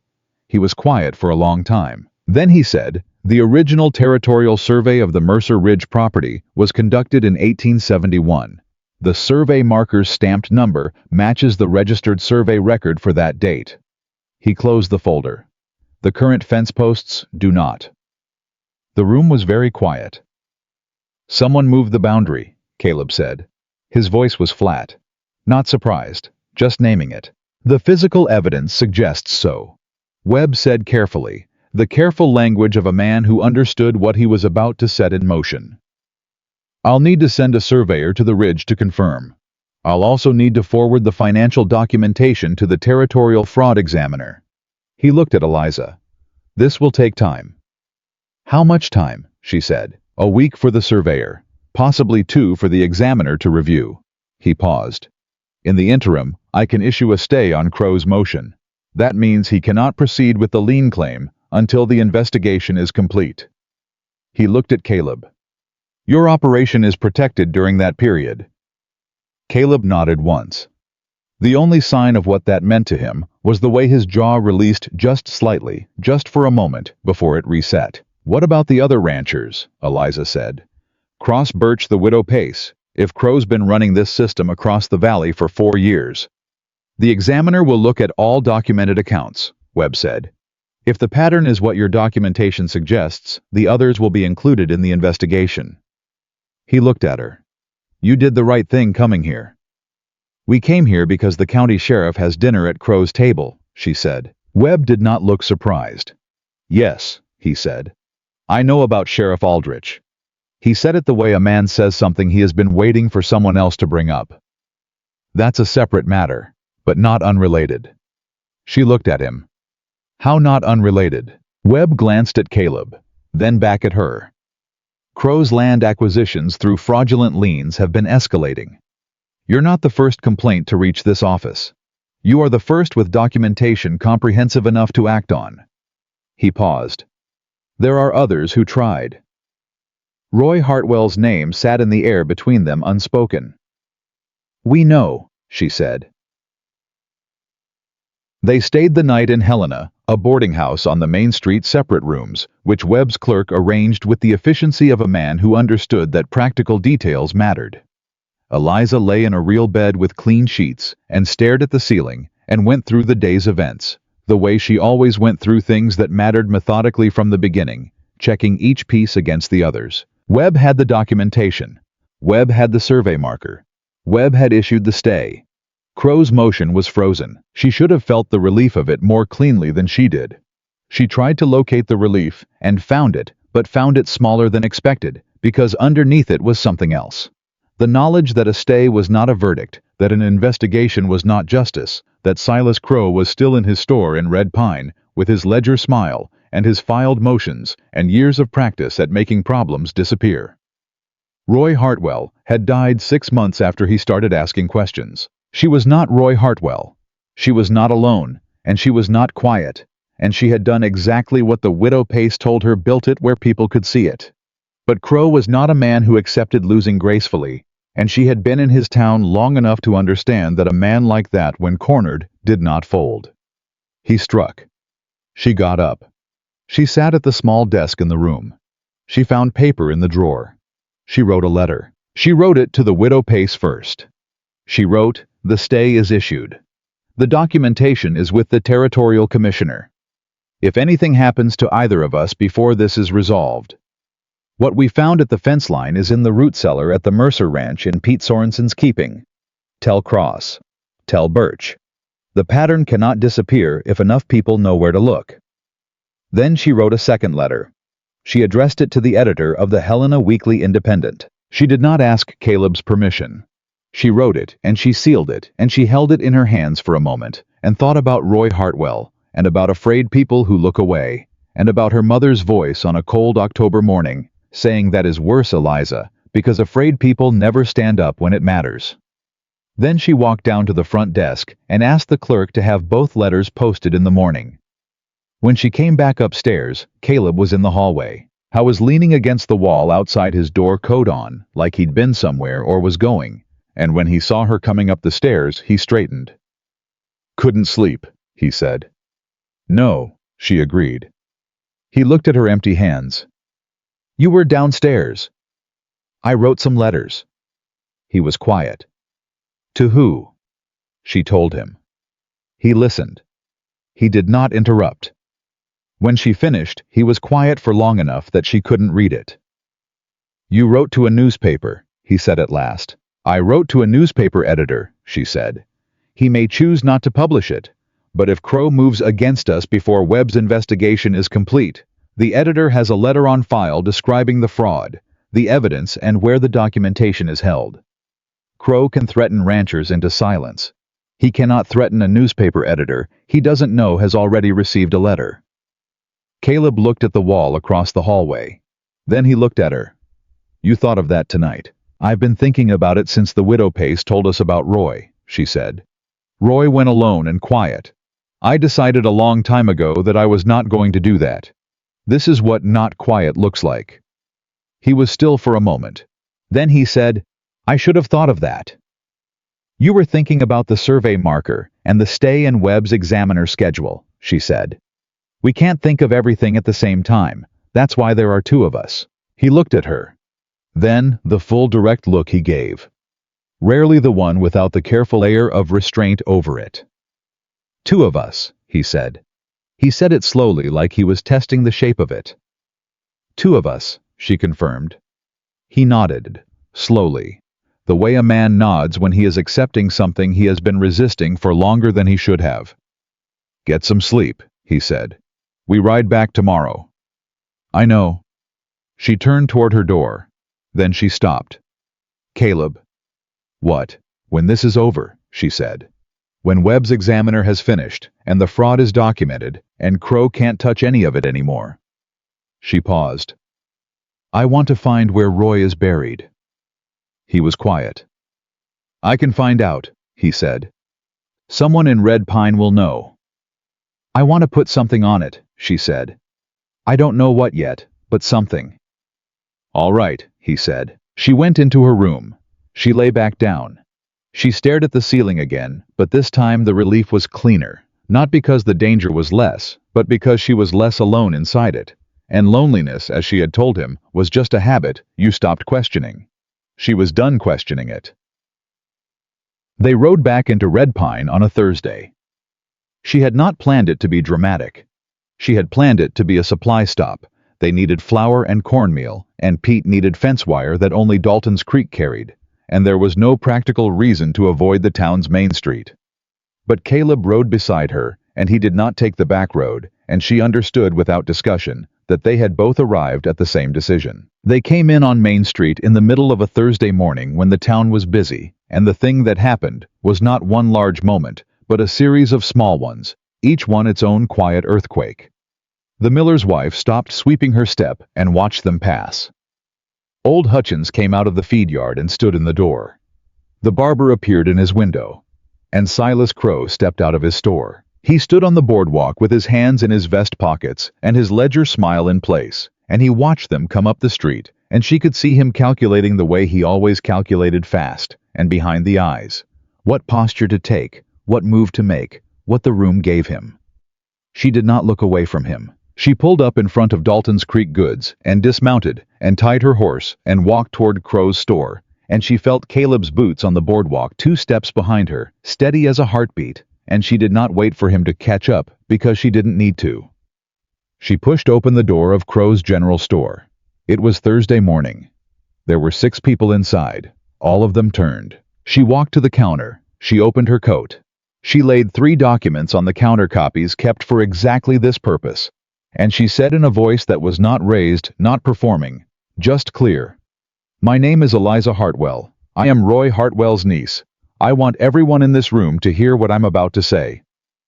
No one moved. Silas Crow has been falsifying interest calculations on credit accounts held by ranchers in this valley for at least 4 years. The affected accounts include Caleb Mercer's, Roy Hartwell's, Harlan Cross's, Tom Birch's, and the widow Pace's, among others. The documentation showing the fraudulent adjustments, original receipts, corresponding statements, and cross-referenced arithmetic is currently in the custody of the Territorial Land Commissioner's office in Helena. Someone near the back made a sound. She kept going. Additionally, the survey marker establishing the original boundary of the Mercer Ridge property shows that the current fence posts have been moved 40 feet east, placing a fraudulent lion claim on land outside the property description used in that filing. The Territorial Land Commissioner has issued a stay on that motion pending investigation. Crow had come in behind her. She heard him. She did not turn. A woman who walked into this town with a carpet bag and a fabricated debt, he said, and his voice was pleasant. So pleasant, the voice of a man who has controlled every room he has entered for years, is going to come into my store and make accusations she cannot. I can prove every word, she said. She turned then. She faced him. Which is why you filed your motion in Helena 4 days before we arrived. Because you knew we were coming. And you still couldn't get there fast enough to stop us. She let that land. The Territorial Commissioner has your motion, Mr. Crow. He also has 12 sets of original receipts. He also has the survey marker from your fence line. She paused. The stay is issued. The fraud examiner has been assigned. The editor of the Helena Weekly Independent received a letter 2 days ago. The store was absolutely silent. Crow's face did something she had not seen it do before. It did not collapse. He was too controlled for that. But something behind the ledger's smile shifted. Some mechanism of certainty that had always been running went quiet, and what was underneath it was not rage. It was the thing that lives under rage in men like Crow, the thing that makes them build such careful systems in the first place. Fear. You have no family in this territory, he said. His voice was still level, but the pleasantness was gone. No name, no title to land, nothing. I have receipts, she said. I have a survey marker. I have 12 ranchers' testimony and a territorial commissioner who opened his door at nightfall to receive documentation. She looked at him. That is rather more than nothing. Harlan Cross said from somewhere behind her. She's right. She turned. Cross was standing near the back of the store. She hadn't seen him when she came in. I was a big, square-built man with a gray beard and the look of someone who had made a decision and was done reconsidering it. I gave her my receipts, he said. Crow's numbers don't match mine by $60, 3 years running. He looked at the people around him. Anyone else in here want to check their receipts against what Crow's been telling you? The woman with the basket. The same woman who had been standing with the miller's wife on the boardwalk the day Eliza had faced Crow there, said very quietly, I've got receipts. The young man behind Dalton's counter said, My father ran a credit account with Crow. I've got every receipt he kept, one by one, not loudly, not as a mob. As individuals, each one making a small separate choice, the choice to stop looking away, the choice to stop being afraid of what afraid people would say about them. It was not dramatic. It was ordinary people doing the ordinary difficult thing of saying yes when yes had a cost. Crow looked at the room. He looked at the documents on the counter. He looked at Eliza and Caleb Mercer, who had said nothing, who had stood 2 steps behind her the entire time and let her do what she had come to do. Stepped forward, then just 1 step, just enough, and looked at Crow across the counter with the quiet, immovable certainty of a man who has decided. Crow left his own store. He walked out the front door. The bell above it rang, which was the most ordinary sound in the world, and he was gone. The store exhaled. Cross came forward and shook Eliza's hand. Her hand, not Caleb's. He shook it the way you shake the hand of a person who did the thing that needed doing. Miss Hartwell, he said. Your uncle was a good man. I'm sorry we didn't do this sooner. He was alone, she said. You weren't. Cross looked at her. No, he said. We weren't. The sheriff came to the Mercer Ridge property the following Monday. Not Aldrich, a deputy from the county seat 3 towns over, sent ahead of the fraud examiner who arrived from Helena on Wednesday. By Thursday, Crow's store was under administrative review, his accounts frozen, pending the territorial investigation. Aldrich resigned his position Friday morning. The word in town was that he'd had notice from Helena the night before. Nobody seemed surprised. Several people seemed relieved. The widow Pace came to the Ridge on Saturday with Tom Birch and a man Eliza didn't know. A tall, quiet rancher from the north end of the valley named Garrett, who had run a credit account with Crow since 1879. He had every receipt. He had kept them in a tin box in his barn for 5 years, on the instinct that something wasn't adding up without ever acting on that instinct until now. "I should have said something sooner," he said. He said it to Eliza, not to Caleb, which she noticed. "Yes," she said, because she respected him enough not to tell him it was fine when it wasn't entirely fine. Roy Hartwell had been alone partly because people with tin boxes in their barns hadn't said anything. "But you're saying it now." He looked at her. He nodded. "I'm saying it now," he agreed. The widow Pace found her alone in the kitchen that evening. The others outside with Caleb, and sat down at the table with the deliberate movement of a woman who has something to say and has decided the time for it has arrived.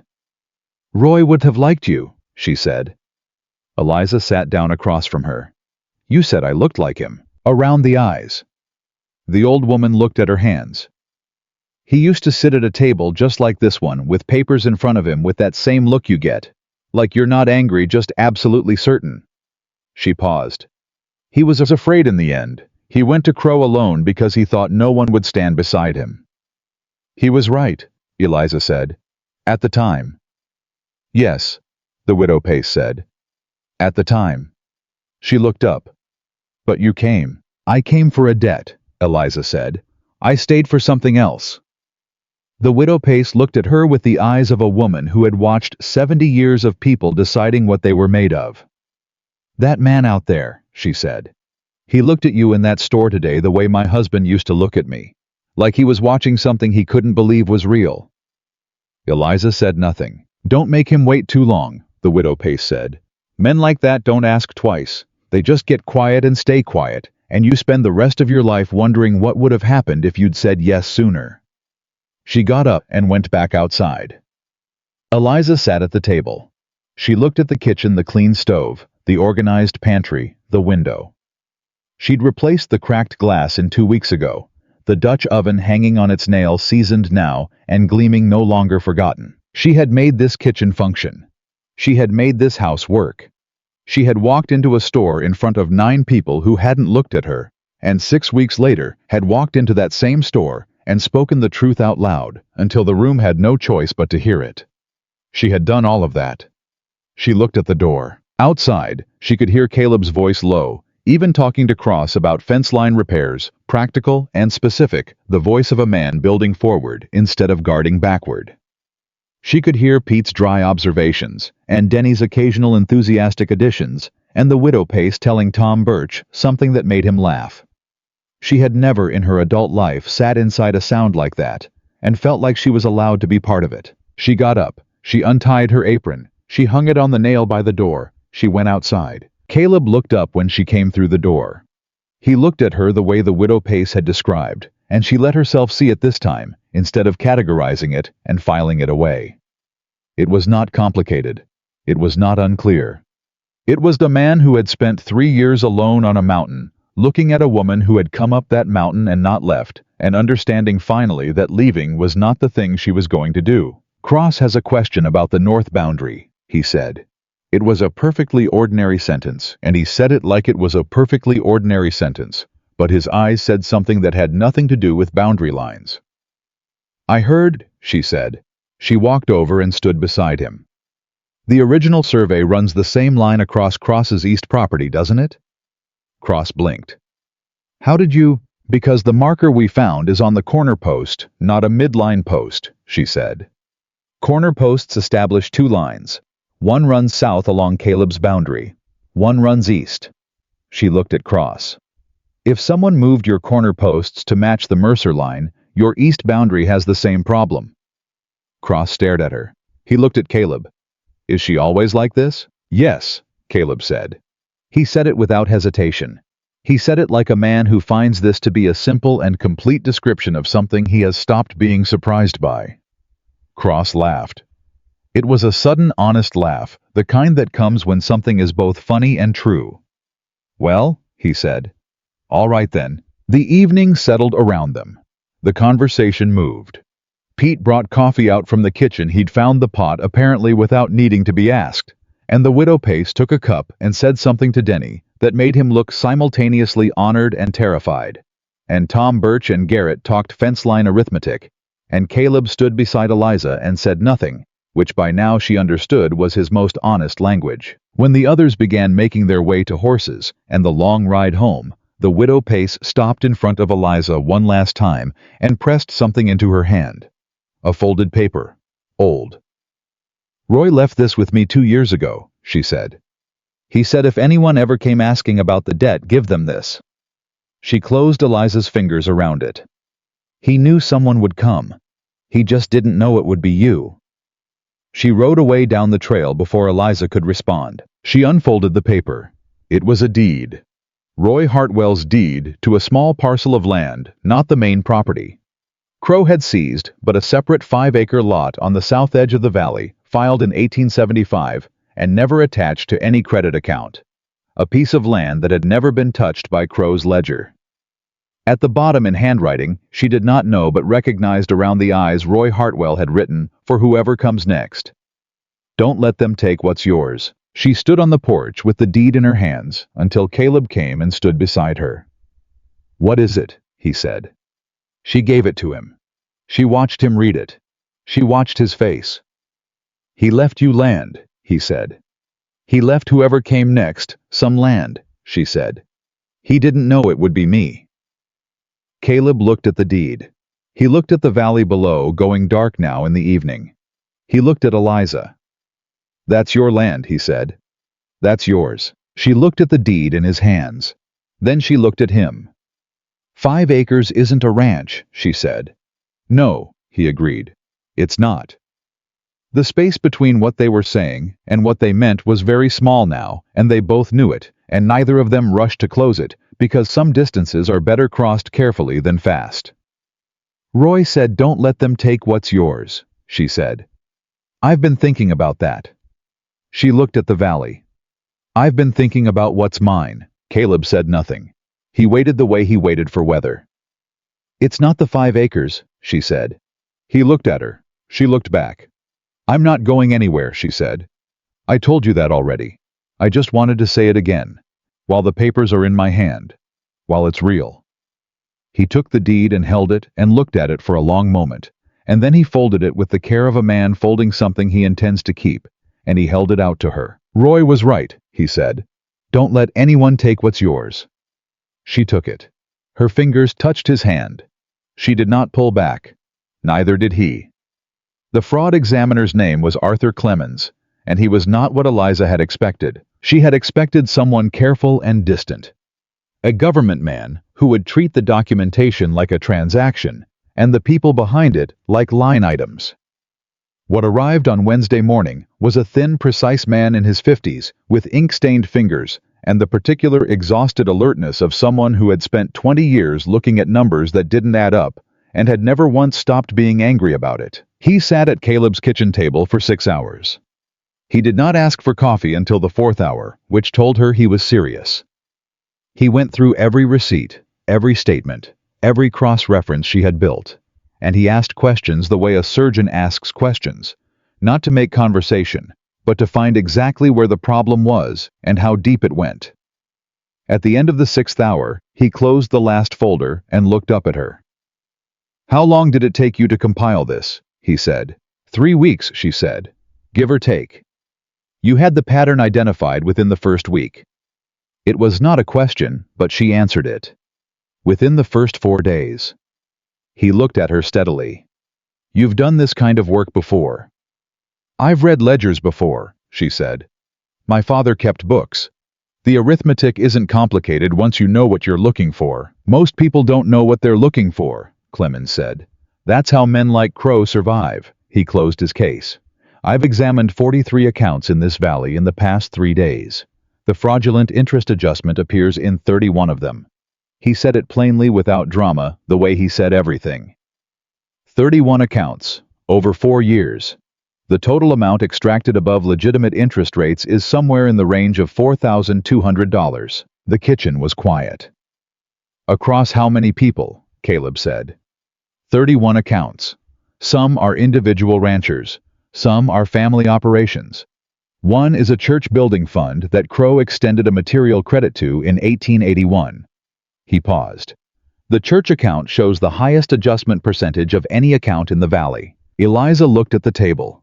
She was doing arithmetic. She did not want to be doing the arithmetic of how many families had paid that $4,200. How many winters had been harder than they needed to be. How many decisions had been made from a scarcity that was manufactured rather than real. "What happens now?" she said. "The stay on the Mercer lien motion becomes permanent," Clemens said. "Crow's store assets are frozen. Criminal fraud charges will be filed through the Territorial Prosecutor's Office, I expect within 2 weeks." He looked at Caleb. The boundary survey confirmed the fence post displacement.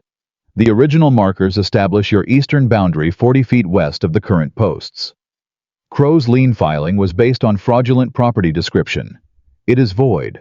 Caleb said nothing. He put both hands flat on the table, and he said nothing, and she watched his face do the thing it did when something very large was happening, and he was holding himself very still inside it. "The defrauded accounts," she said. "The 31. The amounts overpaid, is there a mechanism for restitution?" Clemens looked at her. "That depends on what assets Crow holds and what the courts determine. I cannot promise full restitution." He paused. "I can promise that the record will show what was taken, who it was taken from, and by whose hand." "Then make the record clear," she said. "Miss Hartwell," he said, and there was something different in his voice, not warmth exactly, but the particular respect of one careful person for another. "The record will be the clearest I have ever compiled." He left at midday. Eliza stood on the porch and watched his wagon until it turned down the main trail, and then she stood there a little longer because she needed a moment that wasn't about the next thing. She had been moving towards something for 6 weeks. Running the kitchen, reading the ledgers, writing to Helena, standing in Crow's store, building the case piece by piece. And now the case was built and handed to someone whose job it was to carry it the rest of the way. And she was standing on a porch in the July heat, with nothing immediately urgent demanding her attention, and the feeling that produced was so unfamiliar it took her a moment to name it. She named it safe. She had not felt safe since Ohio. Pete found her at the garden plot an hour later.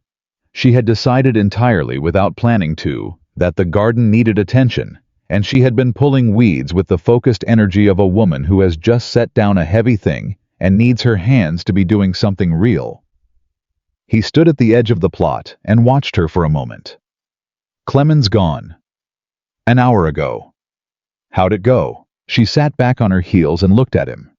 31 accounts, $4,000, criminal charges filed within 2 weeks. Pete was quiet for a moment. He looked at the mountains. "Roy Hartwell would have liked to know that," he said. "Yes," she said. "He would have." Pete looked at her. He had the careful, honest face of a man who says things once and means them completely. "When Caleb brought you up that road 6 weeks ago," he said, "I thought you'd be gone inside a month, like the others." "I know," she said. "You told me." "I was wrong," he said. It was not an apology. It was a plain statement of fact, delivered with the same directness he brought to everything.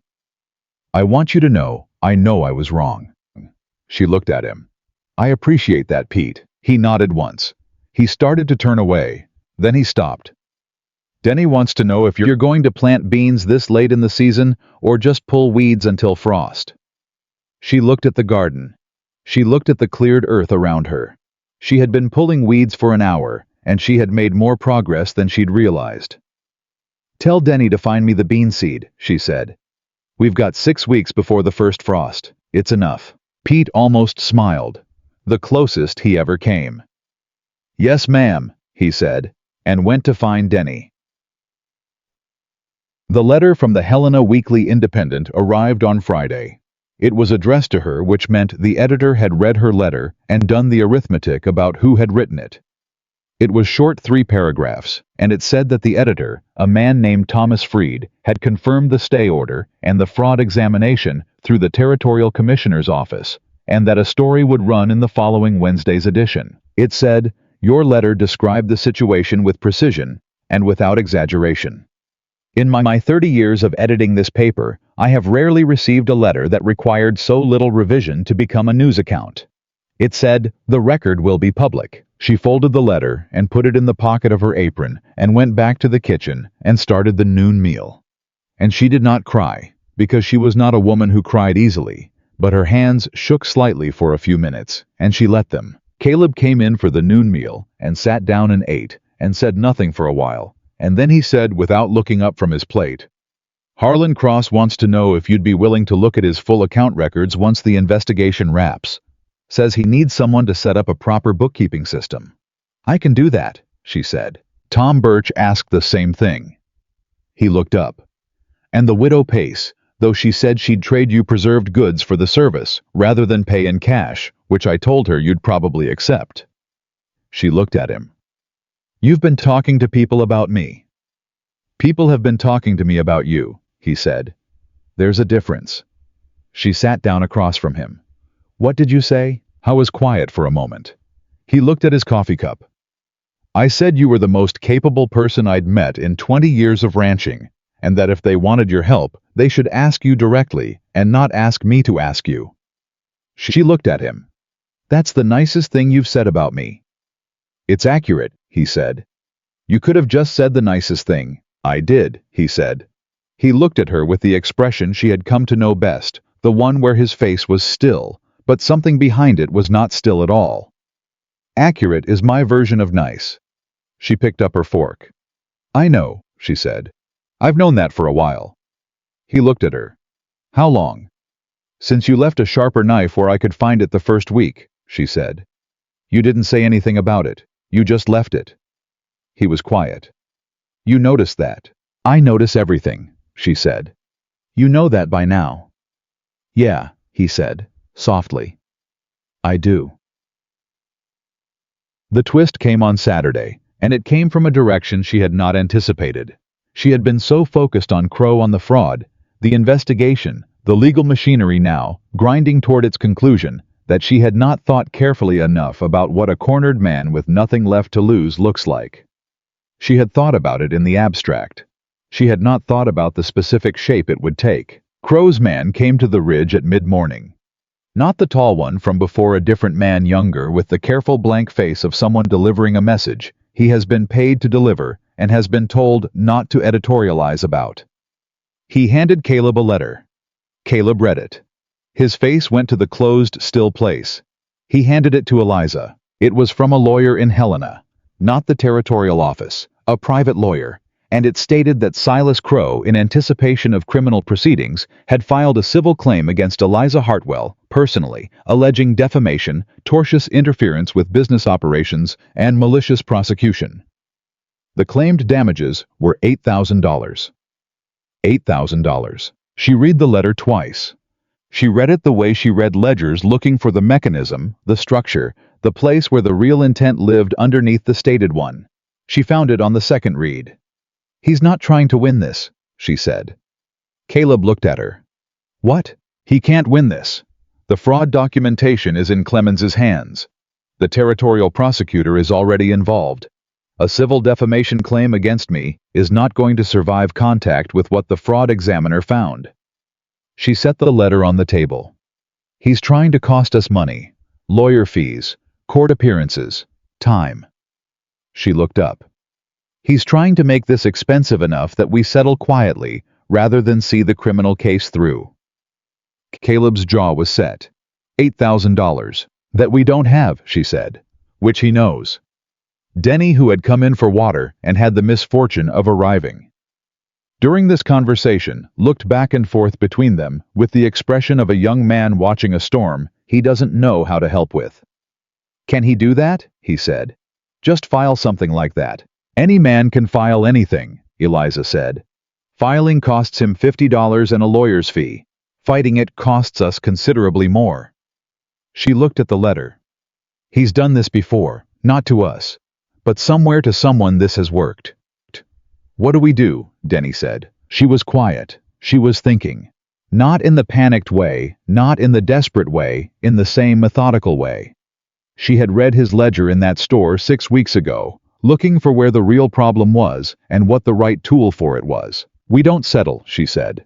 If we settle, the criminal case loses its primary witnesses, and the fraud documentation becomes a private matter rather than a public record. That's what he wants. She looked at Caleb. We need to get this letter to Clemens today, before Monday. If the territorial prosecutor knows Crow is filing civil intimidation claims against fraud witnesses, that becomes part of the criminal record. I can ride to Helena today, Caleb said. Both of us, she said. I'm the named defendant. I need to be there. He looked at her. The letter was between them on the table. Outside, the Saturday morning was proceeding as Saturday mornings did. Pete in the yard, the sound of horses, the ordinary texture of a working day. He's trying to scare you, Caleb said. I know, she said. Is it working? She thought about this honestly because it deserved an honest answer. A little, she said. $8,000 is a large number when you don't have it. Fear of large numbers is reasonable. She picked up the letter. But I have been afraid of things before, and I have done the thing anyway, and that is what I am going to do now. Caleb looked at her for a moment. Then he said, I'll get the horses. Clemens was in Helena, as it turned out. He had not yet returned to the capital. The examination had generated enough material that he had taken a room for the week. When they arrived at the land commissioner's office in the early afternoon, he read Crow's civil claim letter with the expression of a man who is not surprised and is not pleased. He did this in Billings, Clemens said. 28 and 81. A rancher named Hollis had compiled documentation similar to yours. Crow filed a defamation claim for $5,000. Hollis couldn't afford to fight it. Settled for $300 and an agreement not to testify in any subsequent proceedings. Hollis's case never went to trial, Eliza said. No, Clemens said. It did not. He looked at her. You are not going to settle. No, she said. He nodded. Then here is what you need to know. Once I forward this civil filing to the territorial prosecutor as evidence of witness intimidation, which I am going to do this afternoon, it becomes part of the criminal record. Crow's lawyer will know that. Crow's lawyer will advise him to withdraw the civil claim before it makes the criminal case worse. He set the letter down. The question is whether Crow listens to his lawyer. He won't, Caleb said quietly. Both of them looked at him. He was looking at the wall with the particular expression of a man who has known a person for years without liking them.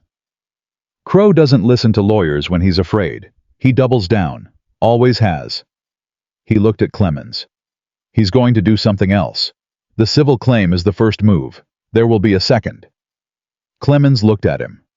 What kind of second move? The kind that doesn't go through a lawyer's office, Caleb said. The room was quiet. Eliza looked at Caleb. She had known in some part of her mind that this was where they were. A man facing criminal fraud charges who had already used fire once was not a man who had run out of options. He was a man deciding which option cost him least. Pete, she said. Pete's got two good men he trusts, Caleb said. He knows what to watch for. I told him before we left this morning. He looked at her. I wasn't going to say anything until we knew if the civil claim was the whole move. Is it the whole move? She said. No, he said. I don't think it is. She looked at Clemens.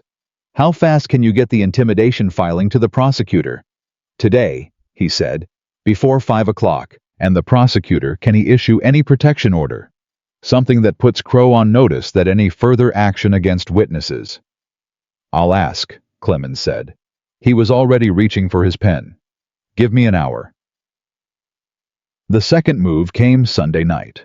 Not at the Ridge she had half expected it, there had steeled herself for it.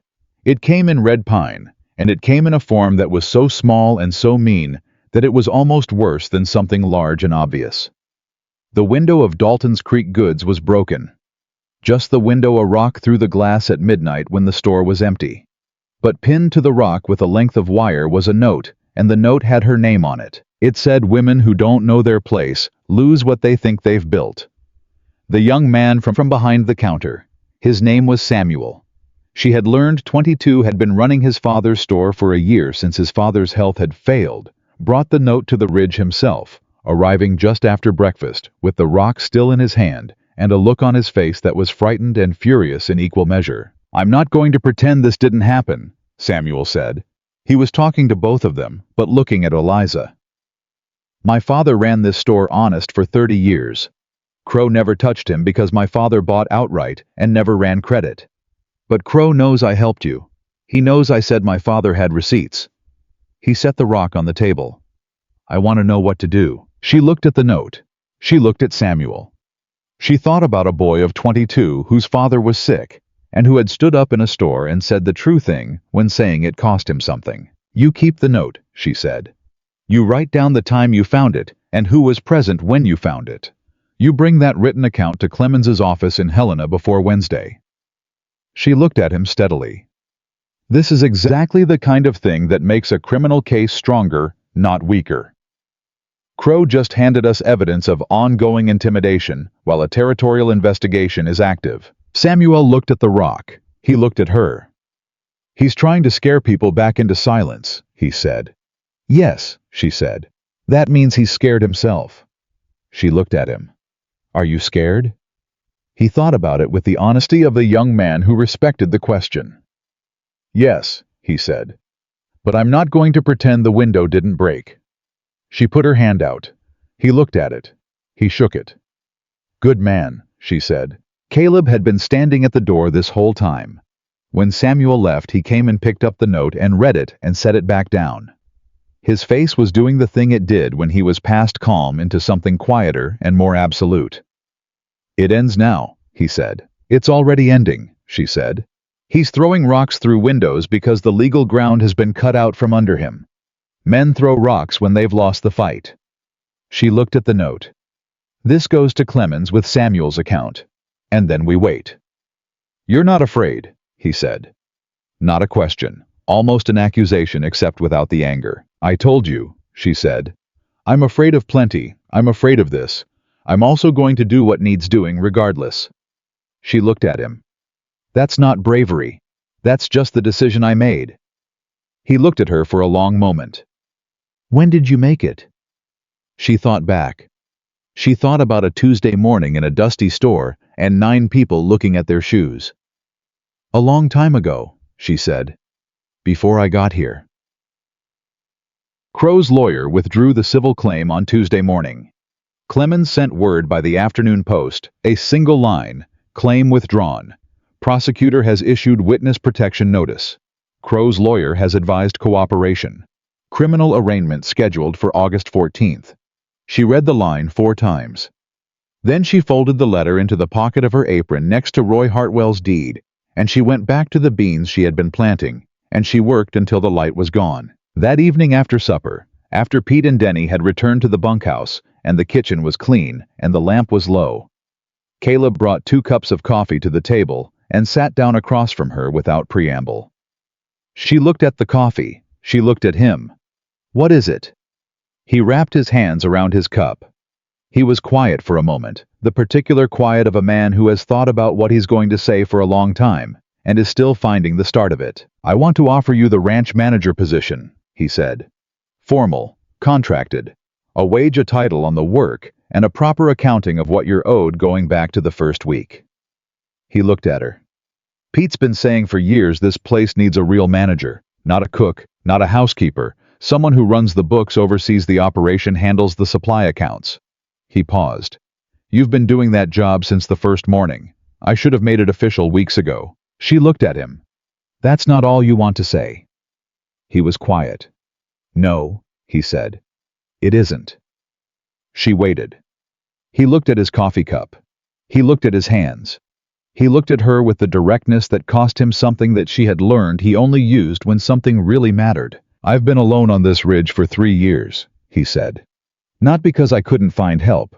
Because every time I let someone in, the thing I was afraid of happened. They left, or they took something, or the work was too hard, and the isolation was too much, and I woke up one morning, and they were gone."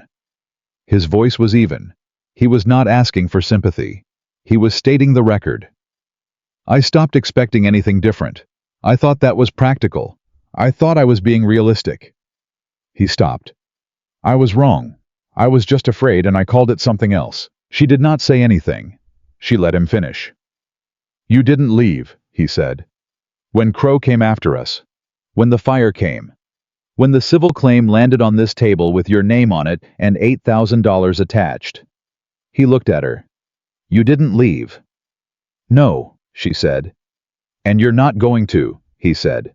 Not a question. "No," she said again. He nodded slowly.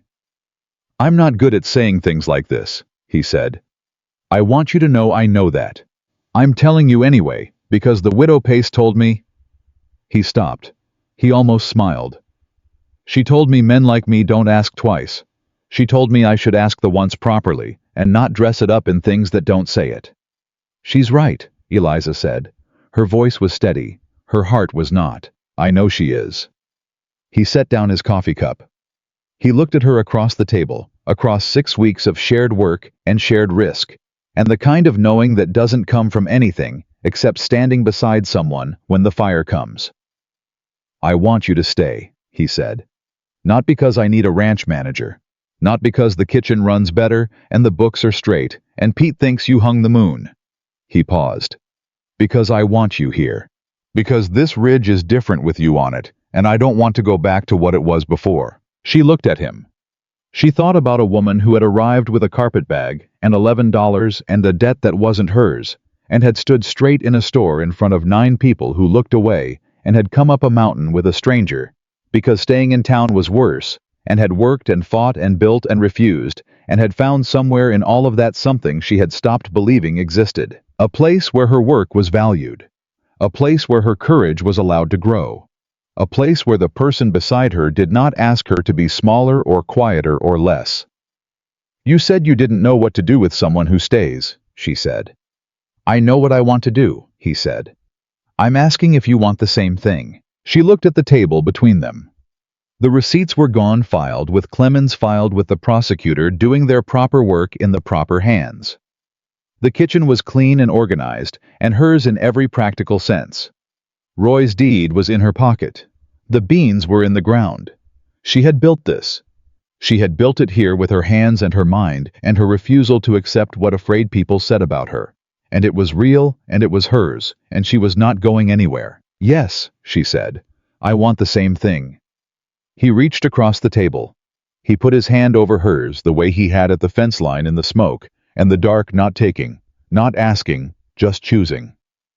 This time she turned her hand over and held his back.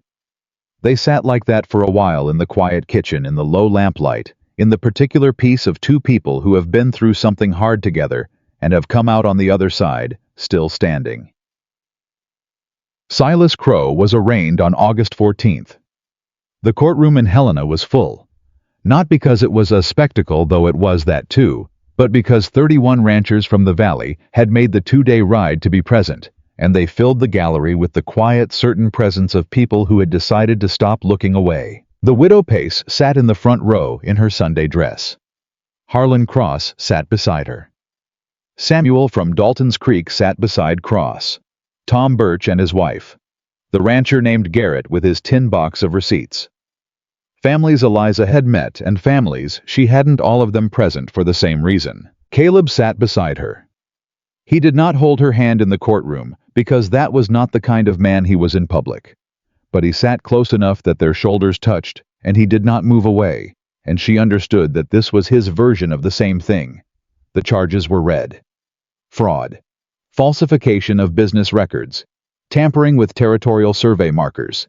Witness intimidation. Crow stood in front of the judge with his lawyer and his ledger smile, and for the first time in 4 years of looking at this valley, like something he owned, he heard the word guilty coming toward him like a debt he could not restructure, could not adjust, could not make disappear. He had entered a negotiated plea the week before his lawyer's doing, not his choice, and the terms were these: full restitution to all 31 defrauded accounts, surrender of the store and its assets to satisfy restitution claims, 5 years in the territorial penitentiary, and a permanent bar from operating any credit or financial business in Montana Territory. It was not everything. It was not Roy Hartwell alive. It was not the years returned. But it was the truth, standing in a public room where everyone could see it, and that was what the widow Pace had told her to build. When the judge's gavel came down, The widow Pace did not cheer. She just sat straight in her chair and looked at the front of the room with the expression of a woman who has waited a long time for something and is now watching it arrive. Eliza looked at her. The old woman turned and met her eyes across the gallery. She nodded once. Eliza nodded back. They rode home together in the long August light. She had the restitution notice in her saddlebag, a portion of what Roy had overpaid recovered from Crow's store assets and forwarded to her as his surviving kin. It was not a fortune. It was enough to matter. She intended to use part of it to put something on Roy's grave, which Pete had located on the south edge of the valley while they were in Helena. A simple stone. His name. The years. And the words she had chosen, which were not a tribute so much as a statement of fact. He saw what was wrong. He said so first. The rest she intended to put toward the Ridge operation formally as a documented investment in the partnership that had no official name yet, but had been real since the first morning she'd tied on her apron in a smoke-stained kitchen and decided that this was worth building. Caleb rode beside her in the long light and said after a while, "The surveyor confirmed the east boundary line yesterday. Cross's corner post has to come 40 feet west." "I know," she said. "Cross knows too. He's not fighting it." "He said you told him it was coming." "I told him 2 months ago," she said. "He had time to prepare." Caleb looked at her. "You told him 2 months ago." "At the arraignment, yes. Before the surveyor confirmed it, I told him what the marker indicated and what it would likely mean for his east boundary, so he wouldn't be surprised." Howe was quiet. "You think of everything," he said. It was the same thing Cross had said with the same mixture of wonder and something more. "I think ahead," she said. "It's not the same thing. There are plenty of things I don't think of, but the things I can see coming I try to say out loud before they arrive." She looked at the mountains ahead of them, at the ridge coming into view, around the long curve of the trail, the house and the barn, and the fence lines, and the south pasture where the herd grazed in the evening light. "It costs less that way. For everyone." He looked at the ridge too. She watched his face looking at it the particular way a man looks at a place he has defended and kept and fought for, and is now riding back toward, with something different than what he had when he left it. "I used to come back up this trail," he said, "and feel the weight of it. How much there was to do. How much it asked." He paused. "I don't feel that right now." "What do you feel?" she said. He thought about it honestly, the way he thought about everything that mattered. "Like I'm going home," he said. She looked at the ridge, at the house with the repaired porch railing, at the garden where beans were growing that she had put into the ground with her own hands 6 weeks after arriving with a carpet bag and a debt that wasn't hers, at the kitchen with its seasoned Dutch oven and its fixed damper and its organized pantry, at the place she had made function and then made mean something and then made hers. "Me too," she said. They rode the rest of the way in the good silence that had always been their most honest language, and the ridge met them, the way a place meets people who have earned the right to arrive without ceremony, without drama, simply as it was. Pete was in the yard. He looked at them. He looked at their faces. He nodded once, the way Pete nodded when something was what it should be, and went back to what he was doing. Denny came out of the barn with hay in his hair and relief on his face, and started talking immediately. But she watched him and smiled, and let him talk, because Denny was Denny, and the world needed Denny in it. And this ridge in particular needed the particular earnest, generous energy of a young man who cared about things without reservation. Inside the kitchen was warm. Someone Pete she suspected had kept the stove going. She stood in this kitchen doorway, and she looked at all of it. The clean table, the seasoned iron, the pantry full enough to see them through autumn, the window she had replaced, the ledger open on the side table, accounts kept current and honest the way accounts should always have been kept. Caleb came in behind her and stopped. She could feel him standing there, taking in the same room, seeing it the way she saw it, not as what it had been, but as what it had become. "You still want to leave," he said. She had been waiting for this question without knowing she had been waiting for it. It was the question under all the other questions. The one that had been there since the first morning she tied on her apron and decided to stay. She turned around. She looked at him. At the man who had paid a debt that wasn't his responsibility and told her she didn't owe him anything. Who had left a sharper knife where she could find it. Who had sat down beside the work without speeches or promises. Who had said, "I don't know what to do with someone who stays," and then learned day by day and choice by choice that staying was the one thing worth learning. She looked at the repaired fences through the window.